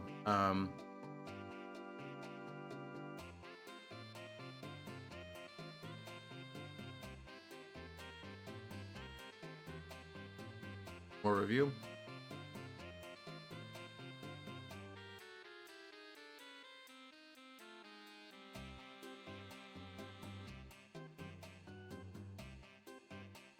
Not man. Maybe it is Mandy.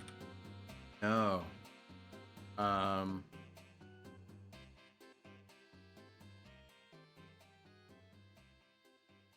right, this is a half-star review.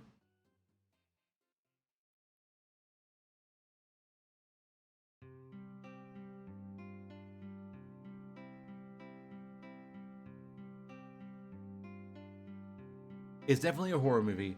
Well, I'm pretty confused. Why do most of you guys love this? The first 40 minutes were not terrible, but it wasn't good either. We don't bond with any of the characters, so we don't care if they're killed, or at least I didn't. It's only just bearable. And then when the killings start, there is no gore at all. It's very disappointing. Oh my god, the whole grandpa thing was so dumb. The last 30 minutes of it was straight up screaming and at the top of her lungs. I'm surprised she didn't pass out and get killed. I just muted and put on subtitles. The acting was almost laughable, especially from the cook. This might have been the very first time on camera. Oh, come on. If this is it, I'm going to be mad at this. Just so everybody knows. Wait, is Texas Chainsaw Massacre? All right.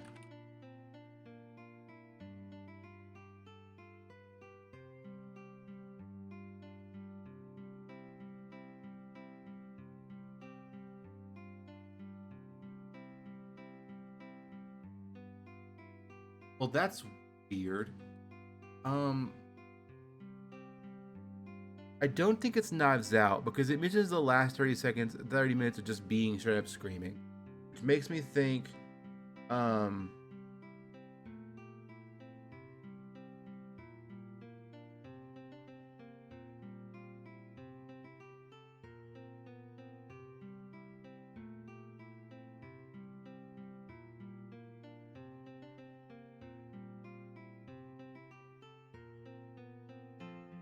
yeah, because this is a universally beloved horror movie that this person didn't like.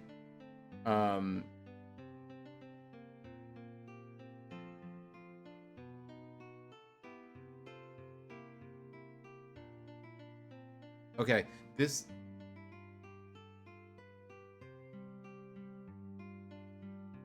is going to be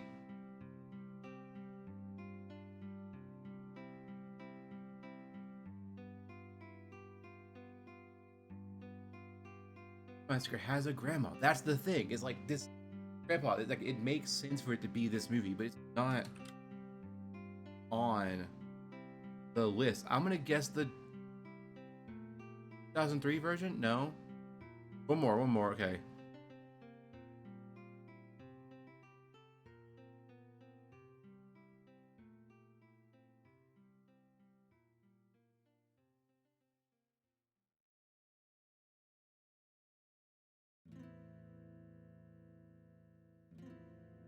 Easily one of my favorite top horror films, if not my favorite. The imagery is never not bold and horrific. The atmosphere is so claustrophobic and tense, sometimes it's even irritating, which makes for a consistently tense experience where no matter how disturbing things might seem, you never really know what's around the corner. The whole thing ends with an incredibly necessary space to breathe with the protagonist and the killer, who is one of the weirdest and interesting killers out there. Her final shriek really says it all.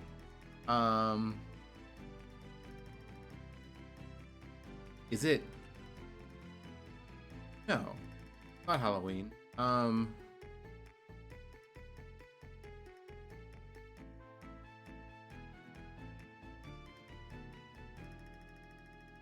on, I'm gonna look something up real quick. I'm not looking up any facts about this movie. I just want to know. Texas Chainsaw Massacre was released in 1970. But I want to know, did it have a re-release this year? Because there's a 2020 something on it. I don't want to read any because like this is not release.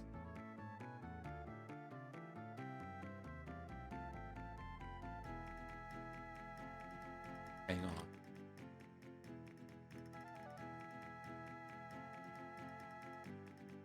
on. No. Okay. We're gonna guess this. Okay, it didn't count. I think I'm caught. Maybe Scream. I don't think Scream. Yeah. See, it's the Texas Chainsaw Massacre.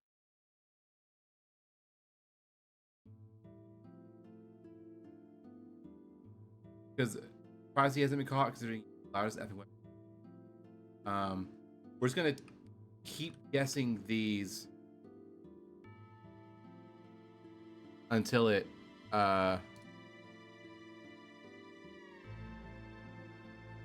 okay. Oh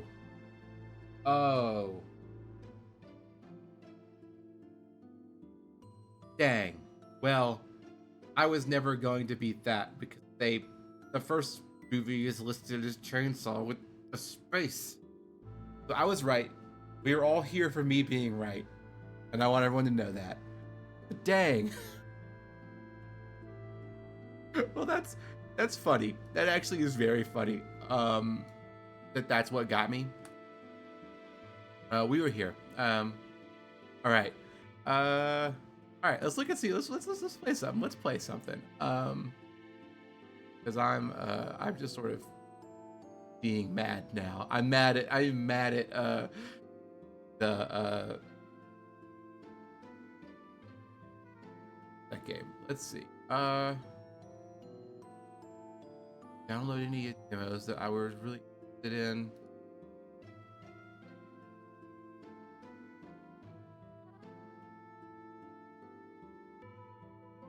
All right, I'll see you, Meg. I actually probably am about to get off here. Let me hit it. I think 3 hours is good. I need to just run the house. So I'm gonna call it. Thank you for bearing with me as I played a lot of little weird daily games. I'm gonna try and do that a little more often as I stream because I think it's fun. I gotta find like a good a build up of them to do. And we'll so anyway, I will see y'all later. I will probably so my semester starts Tuesday. Well, that's Monday, but I'm my class is Tuesday, and so I will be way more busy. But hopefully, I will be able to stream at least a little bit consistently on days that I don't have class. So it'll be a little more sporadic, and it will be a little probably for less time. But I want to try and keep up the stream and have fun with it. So I'll see y'all next time. Follow me on Blue Sky or on Twitch if you want to know when I stream. I always post on Blue Sky, and I always like little. Yeah, you can always see when you're live on Twitch. Those are my 2 recommendations.